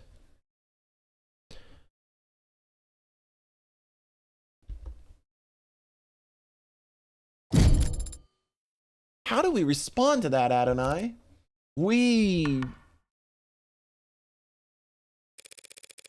don't. I can't. It makes perfect sense. So does that mean that she's described what actually happened? Not at all. I wiped that sword off myself because my prints were on it.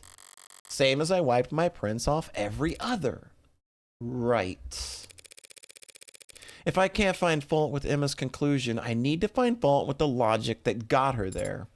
I see. And how do you do that? By adjusting my aim. As the people say, Your Honor, no one's fingerprints but my client's are on the murder weapon. That only makes sense if he's guilty or being framed. And there's no evidence to suggest that he's been framed because his captors had valid reasons for wiping off the sword. That's true, they did have good reasons to wipe off the sword, but that's not the murder weapon I'm referring to. No.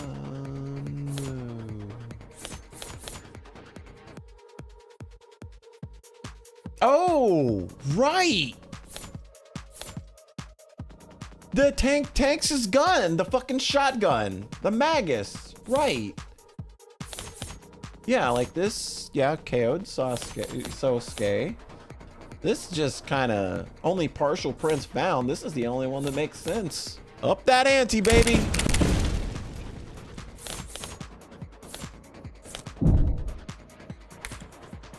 Hello? The gun is the murder weapon I'm referring to. What? The police are confident that this Magus is the gun that was used to kill Tanks and Creek. And your client was arrested with it on his person, and it has your client's prints on it. Yeah, the bat wasn't a murder weapon at all. Yeah, it was just used after the fact. But it was owned by Tanks. The record shows that Sosuke's are the only fingerprints on that doohickey. So that means this Tanks guy had never laid a finger on his own gun. It's entirely possible that Tanks simply liked to polish his gun too. Phrasing! So he was polishing it right up until the moment his captor grabbed it and used it against him. More phrasing! Was it before or after his internal bleeding that my client took the gun off Tanks without even laying a finger on them first? Before or after being tortured that he got the gun with no struggle? They could have wrestled over the gun while it was out of reach. Tanks had no injuries besides the hole in his chest. How did he get into a struggle and not get so much as a scratch? The likelihood of that scenario would seem to come down to the order with which each individual died, no? Yes, Your Honor. Then perhaps we ought to hear some more detailed testimony about that. Of course. The defense has no more questions for this witness, Your Honor. We don't object. Hold on. What are you saying? Okie dokie then, closing the connection.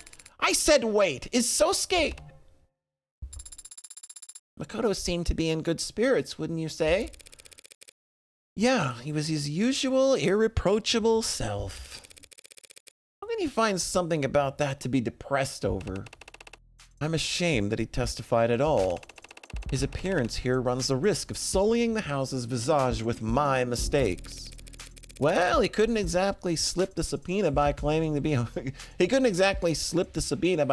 had homework to do. You of all people should understand that the house doesn't have to appear in court if it truly doesn't want to. A fine levied at your accounts is always preferable than a smudge of staining your reputation. But he did testify. Yes, and he no doubt went directly against one or more family elders to do so. He should not be incurring debts for my sake. So he put himself at a disadvantage for you. Do you think Makoto would want you to apologize? Or do you think he'd want you to thank him? He's young. He doesn't know what he wants yet.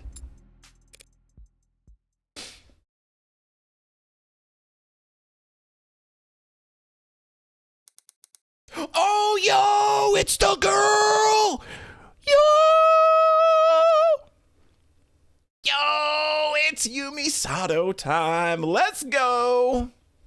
But before we dive into that, let's all get up and shake it out a little bit. Get a little bit of a stretch going. Go use the restroom if you need to. We'll be back in like 3 to 5-ish minutes. What do you say? What do you say? All right. Catch y'all in 3.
Oh, hey, I'm back.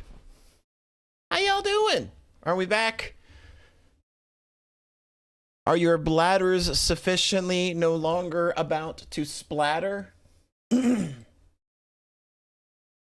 Or is Millie having another one of her famous 20-minute pisses?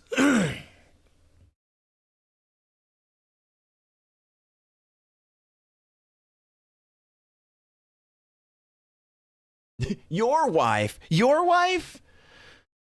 Listen, I don't think anybody saw anything in this game before me because I'm the one that introduced it to these parts. I'll just let y'all know that.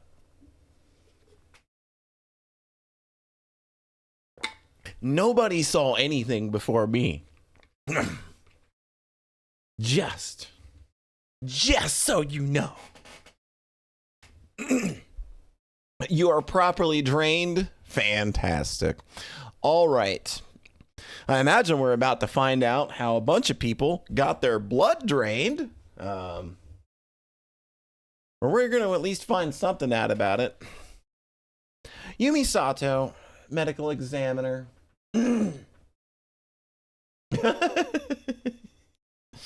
Look, it's okay. I'm good at sharing. It doesn't bother me none. Yumi Sato, medical examiner. Yumi! Sarah! Dr. Sato, we're very grateful for your work sorting through the large number of reports related to this case. This is the wonderful Yumi Sato. She's a medical examiner. She likes brushed metal, grilled fish, and cardamom. She dislikes frame interpolation, which, you know what? Yes, thank you. Split ends, surveys. She splurges on live show tickets. Favorite color is cyanine green. And coat is very easy to sanitize.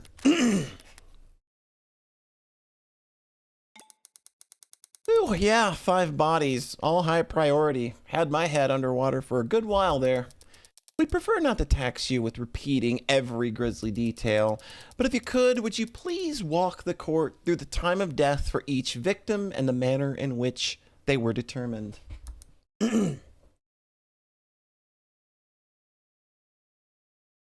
Must have had a bad sleep report with... Whoa, it's Rookie. How you doing? Welcome to the goddamn middle of a game you probably know nothing about. How you doing? Hope you're doing well.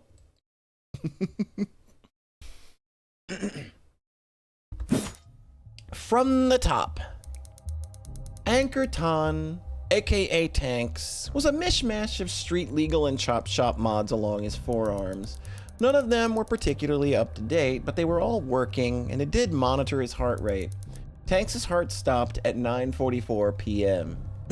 Came here just to say hey. Unfortunately, you're about to sleep and noticed I was streaming. Thanks a lot. Hope you have a nice, good sleep. Enjoy some nice Z's. Have some sweet dreams. Yeah. You deserve all of those nice things. But yeah, thanks for stopping by. Tanks' heart stopped at 9:44 p.m. The cause of death was... the slug had a hollow design intended to shatter the inside of the target. There's no mistaking that he was killed by his own gun, the Magus, from a distance of 1 to 2 meters. Let's see, did they update that? Yes, they did. All right. Summary of medical examiner Sato's findings on the death of Anchor Tanks Ton. Cause of death, Magrel slug detonated beside the target's heart, killing them instantly. Recovered metadata mods indicates time of death 9:44 p.m. Yeah, sudden accessulation due to super trauma. Next up is Sungmin Trey Trench. He had relatively low-end mods installed, and they show his heart stopping at 9:45.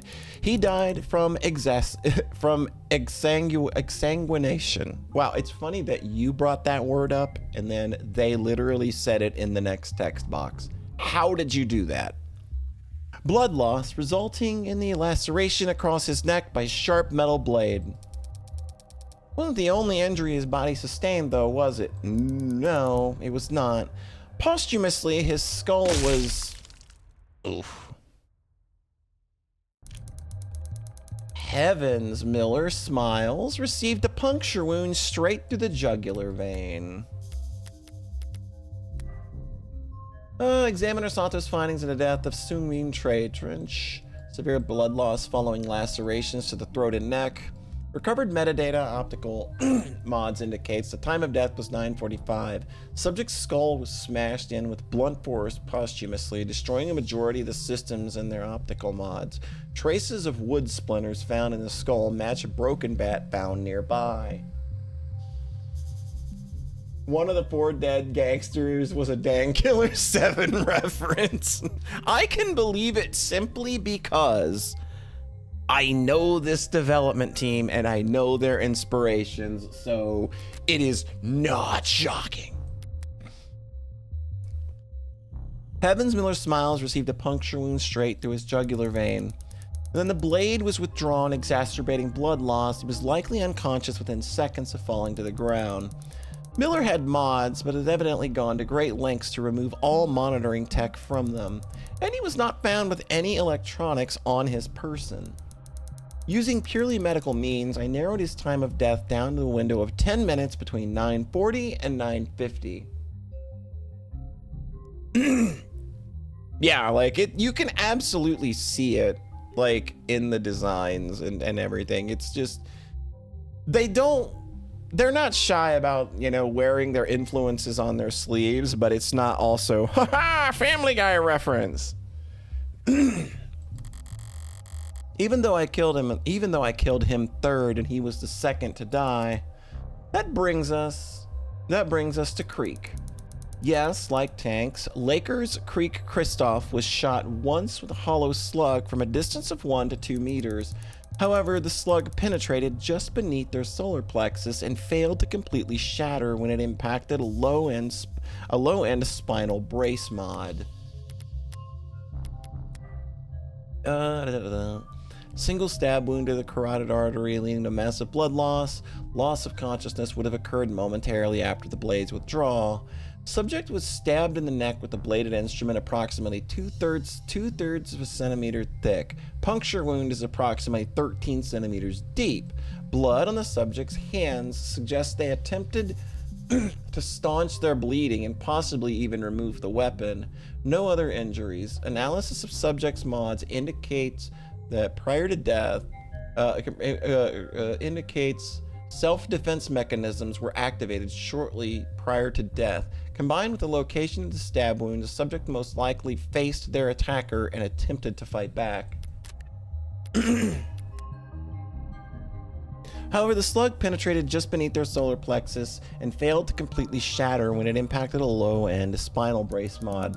As a result, Creek didn't die immediately. It is my medical opinion that Creek could have slowly bled out over a course of about 5 minutes. Yup.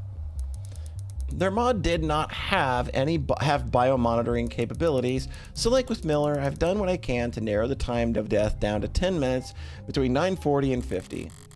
We've barely modded, and he stayed conscious the whole time anyway. But we do have one other context clue to work with.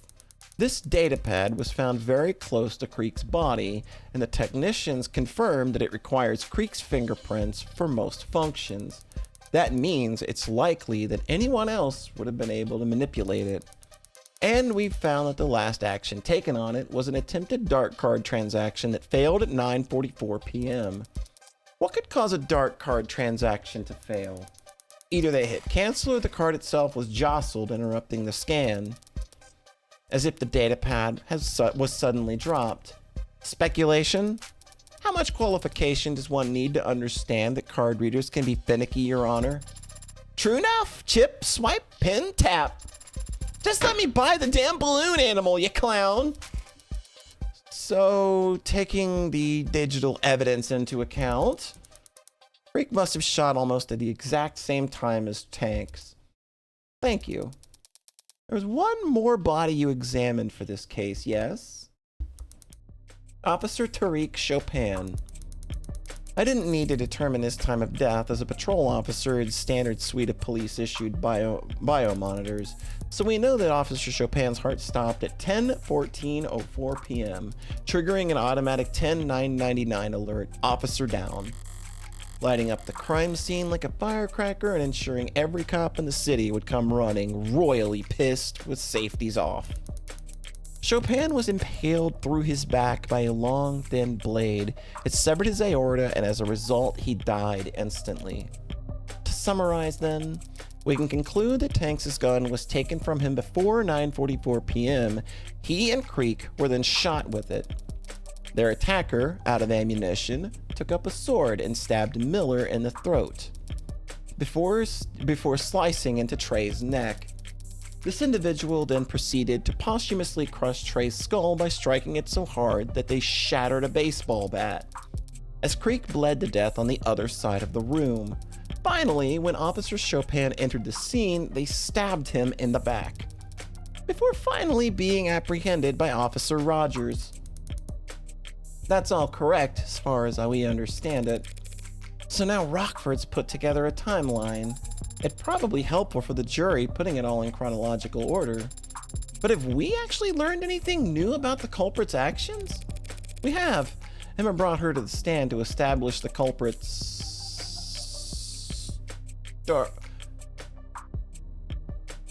I'm thinking it's one of these two. Starting time, it's easy. Like, I think that everything... We're establishing the starting time simply because we have the raw data on that. And I don't know why, we would kind of want to make that... Hey, Toad, thank you so much for the raid. Thank you. How's it go? Did you finish Hotline Miami 2? Because that game goes really fucking buck wild at the end. That game's got just an absolute crazy climax I was not expecting when I played it back in the day.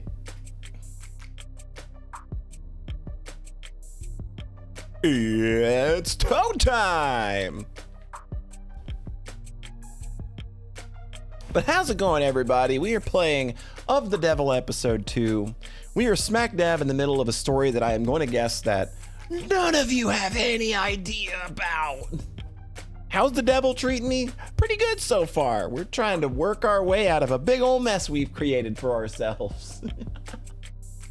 But it's good times, it's proven good so far. We're currently in court for the first time in a long time, so I'm trying to determine what she brought Yumi Sato in to confirm, and we know the methodology. So yeah, I think it's just this, I think she's trying to paint the picture of where everybody is in the room. That's sort of the vibe I'm getting. So I'm just gonna roll on that. Not as established where the killings had to have started. Correct, because Creek and Tanks died first, and they were both shot from within 1 to 2 meters. We know that the culprit must have started taking action right by the desk, and not by the door in the holding room. Indeed. So the likelihood that my client broke out from there is not very high at all. Aha! Yes? An abundance of DNA evidence establishes that the defendant was indeed held in the other room, but clearly he didn't remain there. His captors must have taken him out to question him in the main room, and dragged him in front of his desk where Tanks' gun would have been within reach. You're the one who's reaching. You have evidence to the contrary? A better explanation for how he got out of where he was being held? Can't exactly propose that the real killer set him free as a scapegoat. The forensics are clear. My client was gagged and bound in the room. But clearly had to cut him loose to question him. A mistake that ended up costing them their lives. Do you think that's true, Sosuke? I'm not positive, of course, but my body is telling me that I was held in that room from the time I woke up until I got myself free. Emma's theory about the Blue Bloods being dumb enough to let Sosuke near a gun isn't perfect, but it's still a theory, a game theory. I don't have jack shit to counter with because not even Sosuke knows how I let him out. If the defense has no objections, then they'll just have to take this L and meekly move on with their cross-examination. Adonai, that made you sound very feeble. You've developed a habit of only using we when I'm winning. Fix it. That made us sound very feeble? Why do I have to get roped in? Jesus Christ. Emma's already established a timeline and an order of events. I could pick at the details, but she's close enough to the truth already. I know the truth firsthand about every death except Chopin. In his case, Emma and I are on even footing. He is literally the dorkiest Yakuza bodyguard. Holy shit. So what's my advantage? What do I know that everyone else is mistaken about? The murder weapon. Like, you know, because one of them is not currently available as evidence for some reason. The murder weapons. Everyone thinks Miller was stabbed in the neck by the katana. I'm the only one who knows my knife was there. There's got to be a way I can use that information to my advantage here without revealing that I have it or how I got it. I'm walking a razor's edge here. At least thematically appropriate. At least it's thematically appropriate. The defense is ready to begin our cross-examination, Your Honor. Oh, blackjack. All right. Dr. Sato, you were asked to examine all 5 bodies. Did you visit the crime scene? I did not. Have not. Photos and other ARC's data were provided to me to aid in my examination. Surely the defense isn't objecting to a little bit of virtual work. Of course not. After all, had anything been added or removed from the crime scenes, the ARCs would show it. There's no fooling it once it's been set up. Okay. Let's start from the top and see what we get. 2 individuals suffered gunshot wounds. You found that both matched the Magus firearm that's been entered into evidence? I did. Shrapnel is by nature unpredictable, but the scale of destruction does not make it pretty hard does make it pretty hard to mistake for anything else. Didn't exactly learn anything new there. Couldn't the shrapnel have been there already? That feels like a real big reach to me. So I don't think there's anything in gunshot wounds. Victims Trey and Miller were both attacked with a blade. Exactly how fast did they die? Trey had his throat slashed and blood found in his hands suggested he had time to reach up to his neck in response, but he would have quickly stumbled back and collapsed onto the floor dead. Miller would have lost much blood at the moment. His neck was punctured. For that kind of wound, a weapon acts as a stopper, but once that stopper was removed, he would have lost consciousness in mere seconds. And while the blade was still in his neck, if it was there for more than a second, he too would have reflexively reached up, presumably to try and grab the blade. Is there proof that he grabbed the blade? Is there? Is there any evidence that he tried to grab the razor-sharp katana lodged into his neck? Because that makes no fucking sense. He had his own blood on his right hand, but there are no cuts on it because he grabbed the knife's handle, not a sword's edge. So it stands to reason that the blade was withdrawn very quickly. By the time his hands reached up to his neck, it must have been gone. One of many small inconsistencies with this katana theory I can shine a light on. Will that be enough? Could you speak a bit more about the manner of Officer Chopin's death?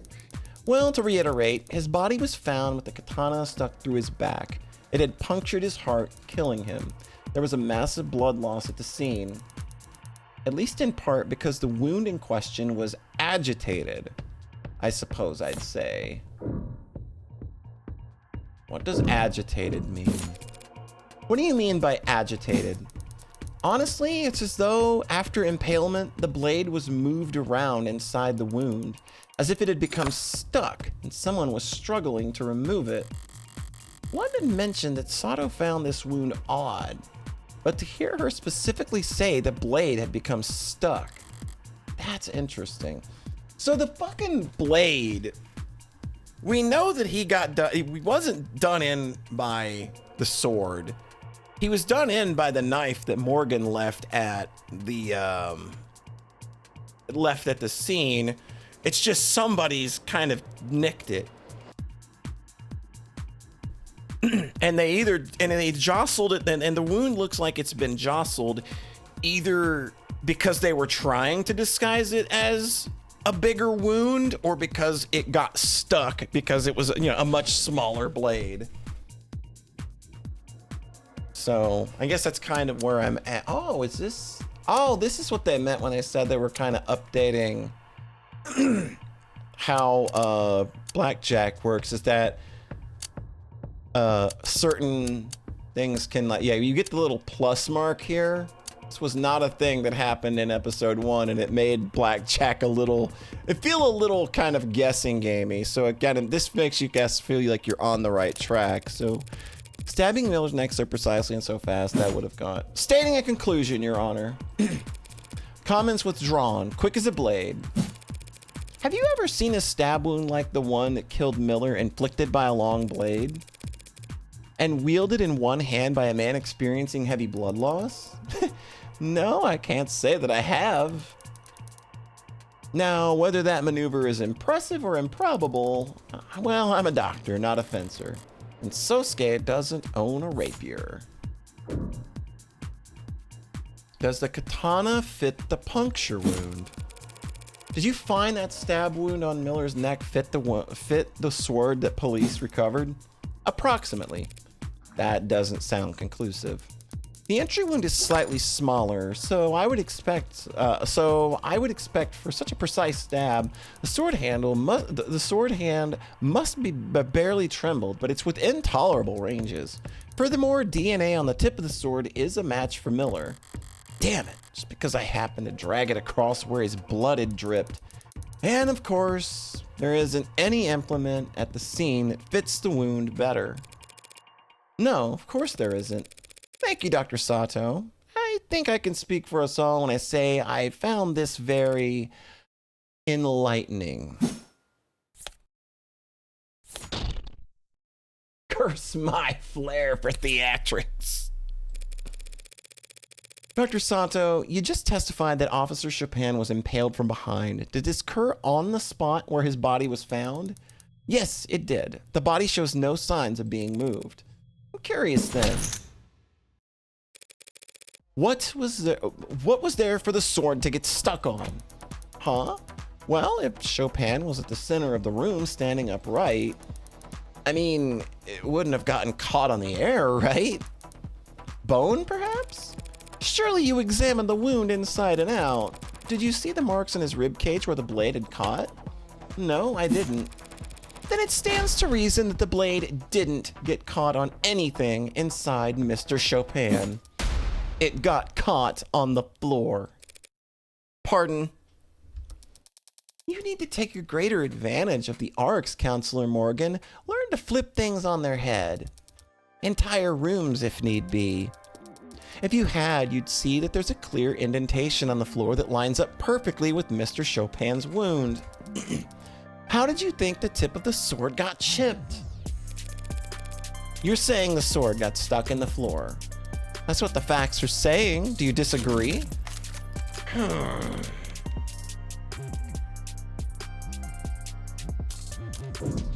The sword couldn't have gotten stuck. I don't know how it could.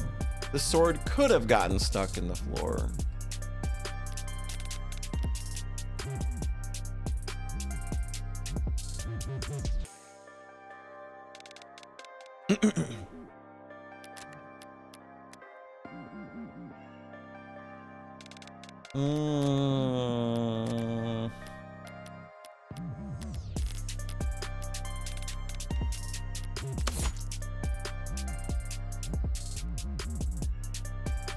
Okay.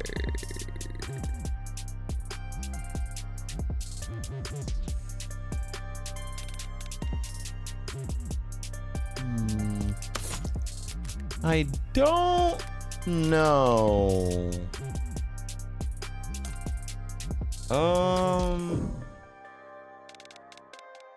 I don't know what we're trying to establish here. But I don't... Chopin died standing up. How would the sword have gotten stuck on the floor? That's what I'm... like... That's where I'm at. Of course it's not possible. He was stabbed in the back while standing up, so he would have then collapsed face first onto the floor. I don't know. I don't like that explanation. Well, yes, if you want to get technical. I suppose if Chopin was impaled and fell face first, it makes perfect sense for the sword to get caught in the floor if he collapsed on top of it. So we can conclude that after being impaled, Chopin fell over with the sword still in his torso, driving the sword into the ground. I don't know about that. I don't really...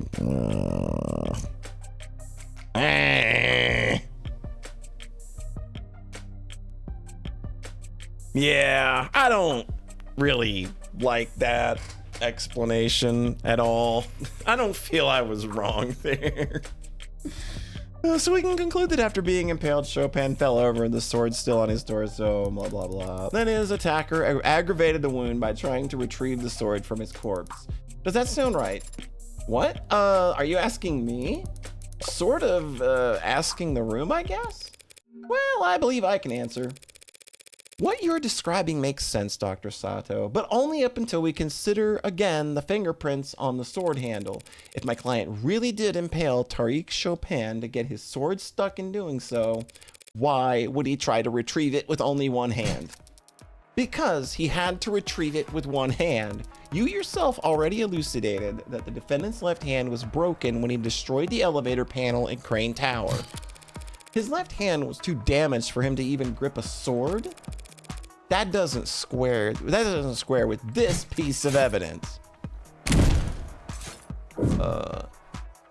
His left hand was too damaged for him to grip a sword.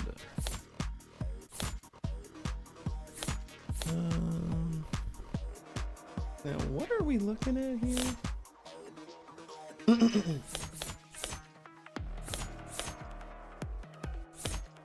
It's got, yeah, I think we're looking at the Magus again, right?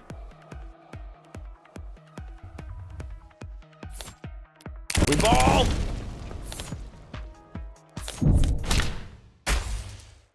The Magus? How could my client's left hand be too damaged to grip his sword, and yet also capable of gripping the Magus?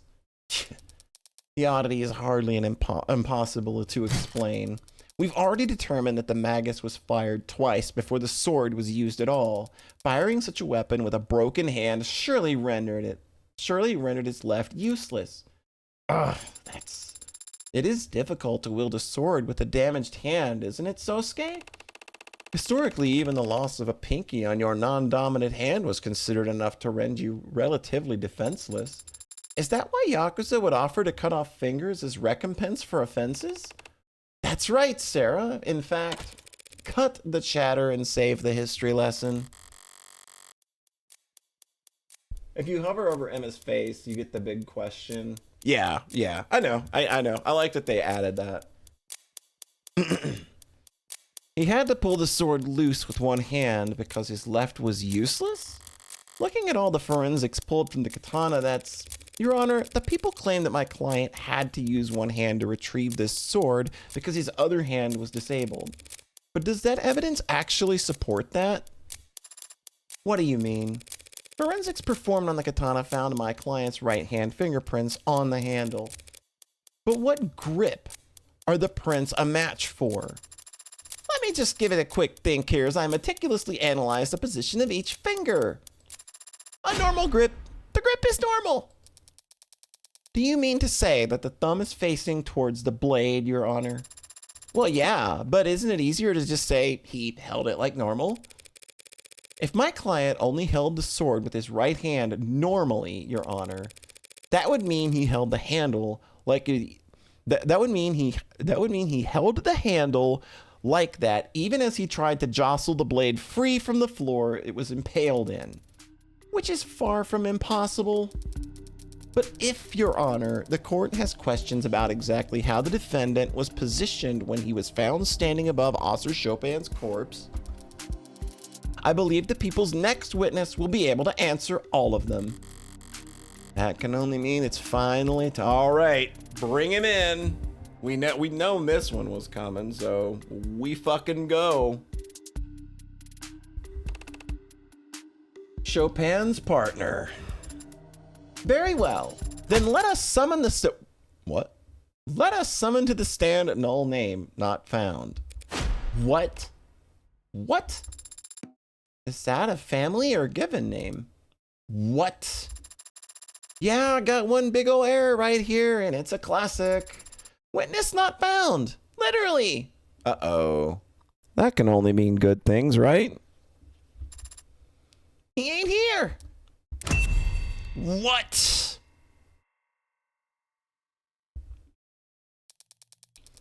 He's had hours to get here. What the hell could possibly be? Her star witness is a no-show? This case is peak? Yeah, it's been pretty rad so far. I mean, just considering like the very concept of what we're having to prove, knowing what we know about how all this started. How's it going, Lupa? Hope you're enjoying the show. Thanks so much for stopping by. Is this good news or bad news? Like hitting the jackpot on the world's sketchiest slot machine. Feels good, but you get the feeling that the staff is gonna make you pay for it. That idiotic. Pay for it when? Fine, I'll finish it myself. Right about now. Perhaps it's for the best then, Your Honor.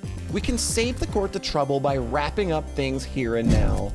The facts are simple, and the defense has failed to refute them. Thus, the people call for fucking summary judgment, of course.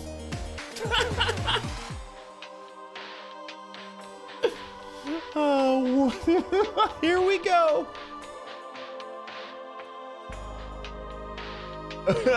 Key witness flopped. All right, let's just go for the jugular.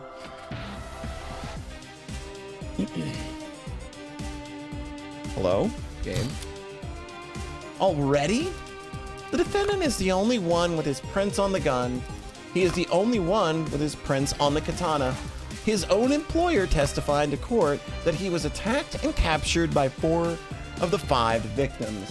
He was found and arrested standing over the body of a dead cop before 2 or more officers arrived and secured the scene. That must be Reyes in London she's referring to. As the only living person left at the scene of the crime, there was no one else to have committed these murders. She's on a tear, and I'd be lying if I said that it wasn't entertaining. But it's only because she's on tilt. Was she that thrown off by her witness flaking that it's caused her to overstep? She just fired off a lot of claims in quick succession. Which was the weakest one? Where do I counterattack?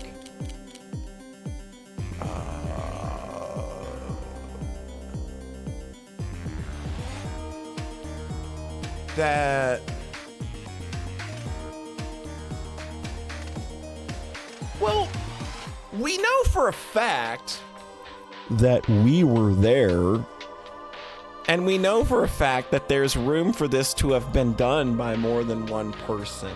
So her kind of being very specific about Sosuke being the only suspect, I think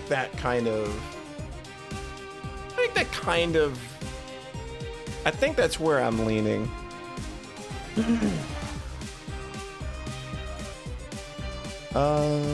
So she just claimed that Sosuke is the only one who could have committed these murders. She can't possibly prove that.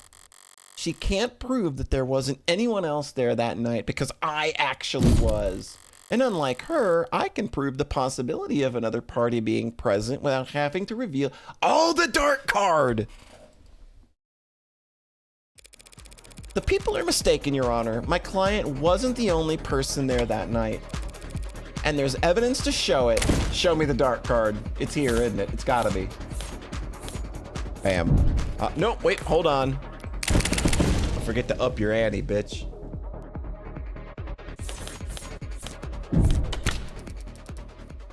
What is that? The dark card found lodged in Creek's datapad? That's right. The perfect payment option when neither you nor your business you frequent like attaching names to faces. We've already discussed that within moments of Creek's death, a transaction was being attempted on his datapad. A transaction made using this dark card. But whatever for? Perhaps some of the handful of illicit substances that were found at the scene of the crime. Oh crap, yeah, almost forgot. These guys were drug dealers. And drug dealers get customers, Your Honor. Customers that can be very temperamental when things go south. Are you trying to suggest that these killings were the result of a drug deal gone wrong? I mean, they sort of were. A drug deal made in person at a blue blood stronghold. Dark cards require a passkey and a fingerprint. The card would be useless if its owner wasn't physically present for the transaction. A transaction that might abruptly be canceled if tensions boiled over. A potential buyer would likely have been across the desk from Creek. The same spot in the room where we've established that the killer must have started their rampage. Cute idea, counselor, but there's no meat to it. We know that Creek was using the datapad before he died, and we know that the dark card was processing a transaction at the time. But for some reason, you've made the assumption that he was selling, when the simplest explanation is that he was buying using the dark card he owned.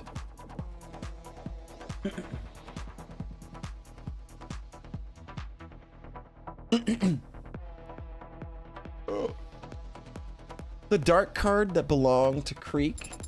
How will you respond? I don't need to respond with evidence. I just need to point out the flawed evidence she's constructed her argument upon.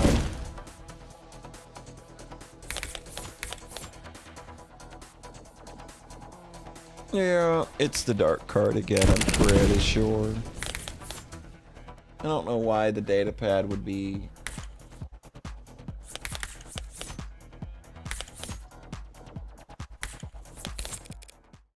Characterization, Your Honor. The people are claiming that the dark card in the evidence record belonged to the victim, Creek. Morgan, you said that out loud and not in thought. Despite the fact that it has no fingerprints on it either. What?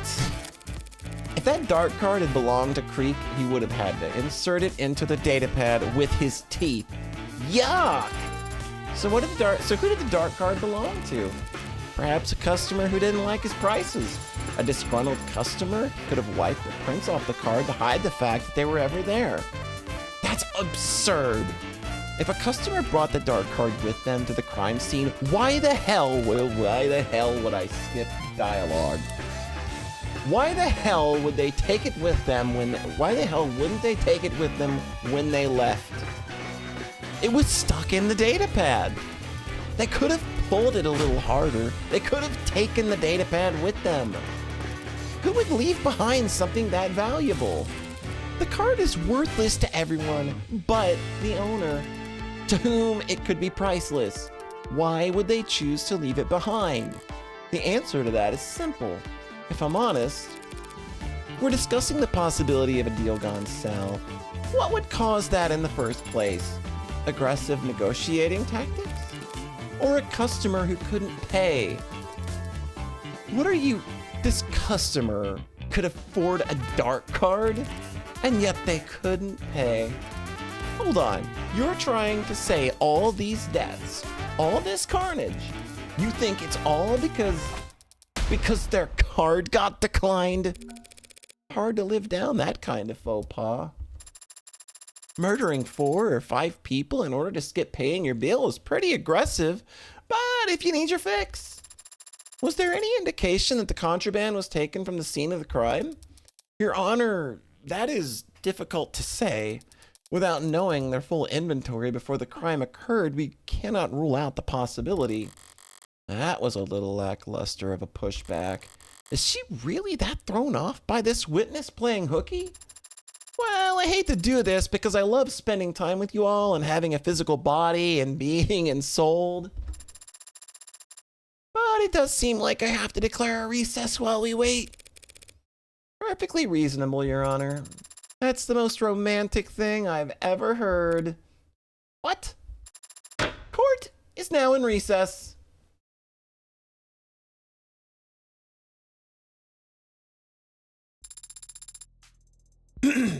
All right, y'all. I would love to continue, but I'm kind of starting to feel my throat go, and I don't really want to push it. And so we will, at the very least, come back here tomorrow night at 7 p.m. and we'll do it again, and at least finish the trial. We have to be reaching the end of something. It doesn't feel like we're reaching like the end of the episode, though. I have to say this feels, I don't know where it feels like where we're at right now, but it does not feel like we've made significant progress in what I would call, with how we know, like how I saw episode 1 kind of play out. But yes, we will be back here again tomorrow night, and we will, at the very least, finish out like any court business, because I'm not gonna stream on the 31st because I think a lot of people are gonna be they're gonna have a lot of plans. I've already had people kind of indicate to me that they're going to be doing stuff, so I'm not gonna try and push doing anything on the 31st other than probably just smoking a big fat doob myself and chilling out for the evening. But let's go say hi to your good pal and mine, Broom Moss.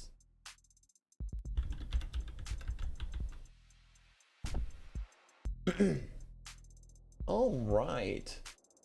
So thanks everybody for coming out as always. I really do appreciate you sticking by. I hope you have a nice rest of your whatever, wherever you're at. And we will catch you back here tomorrow evening, 7 p.m. You take care and bye-bye.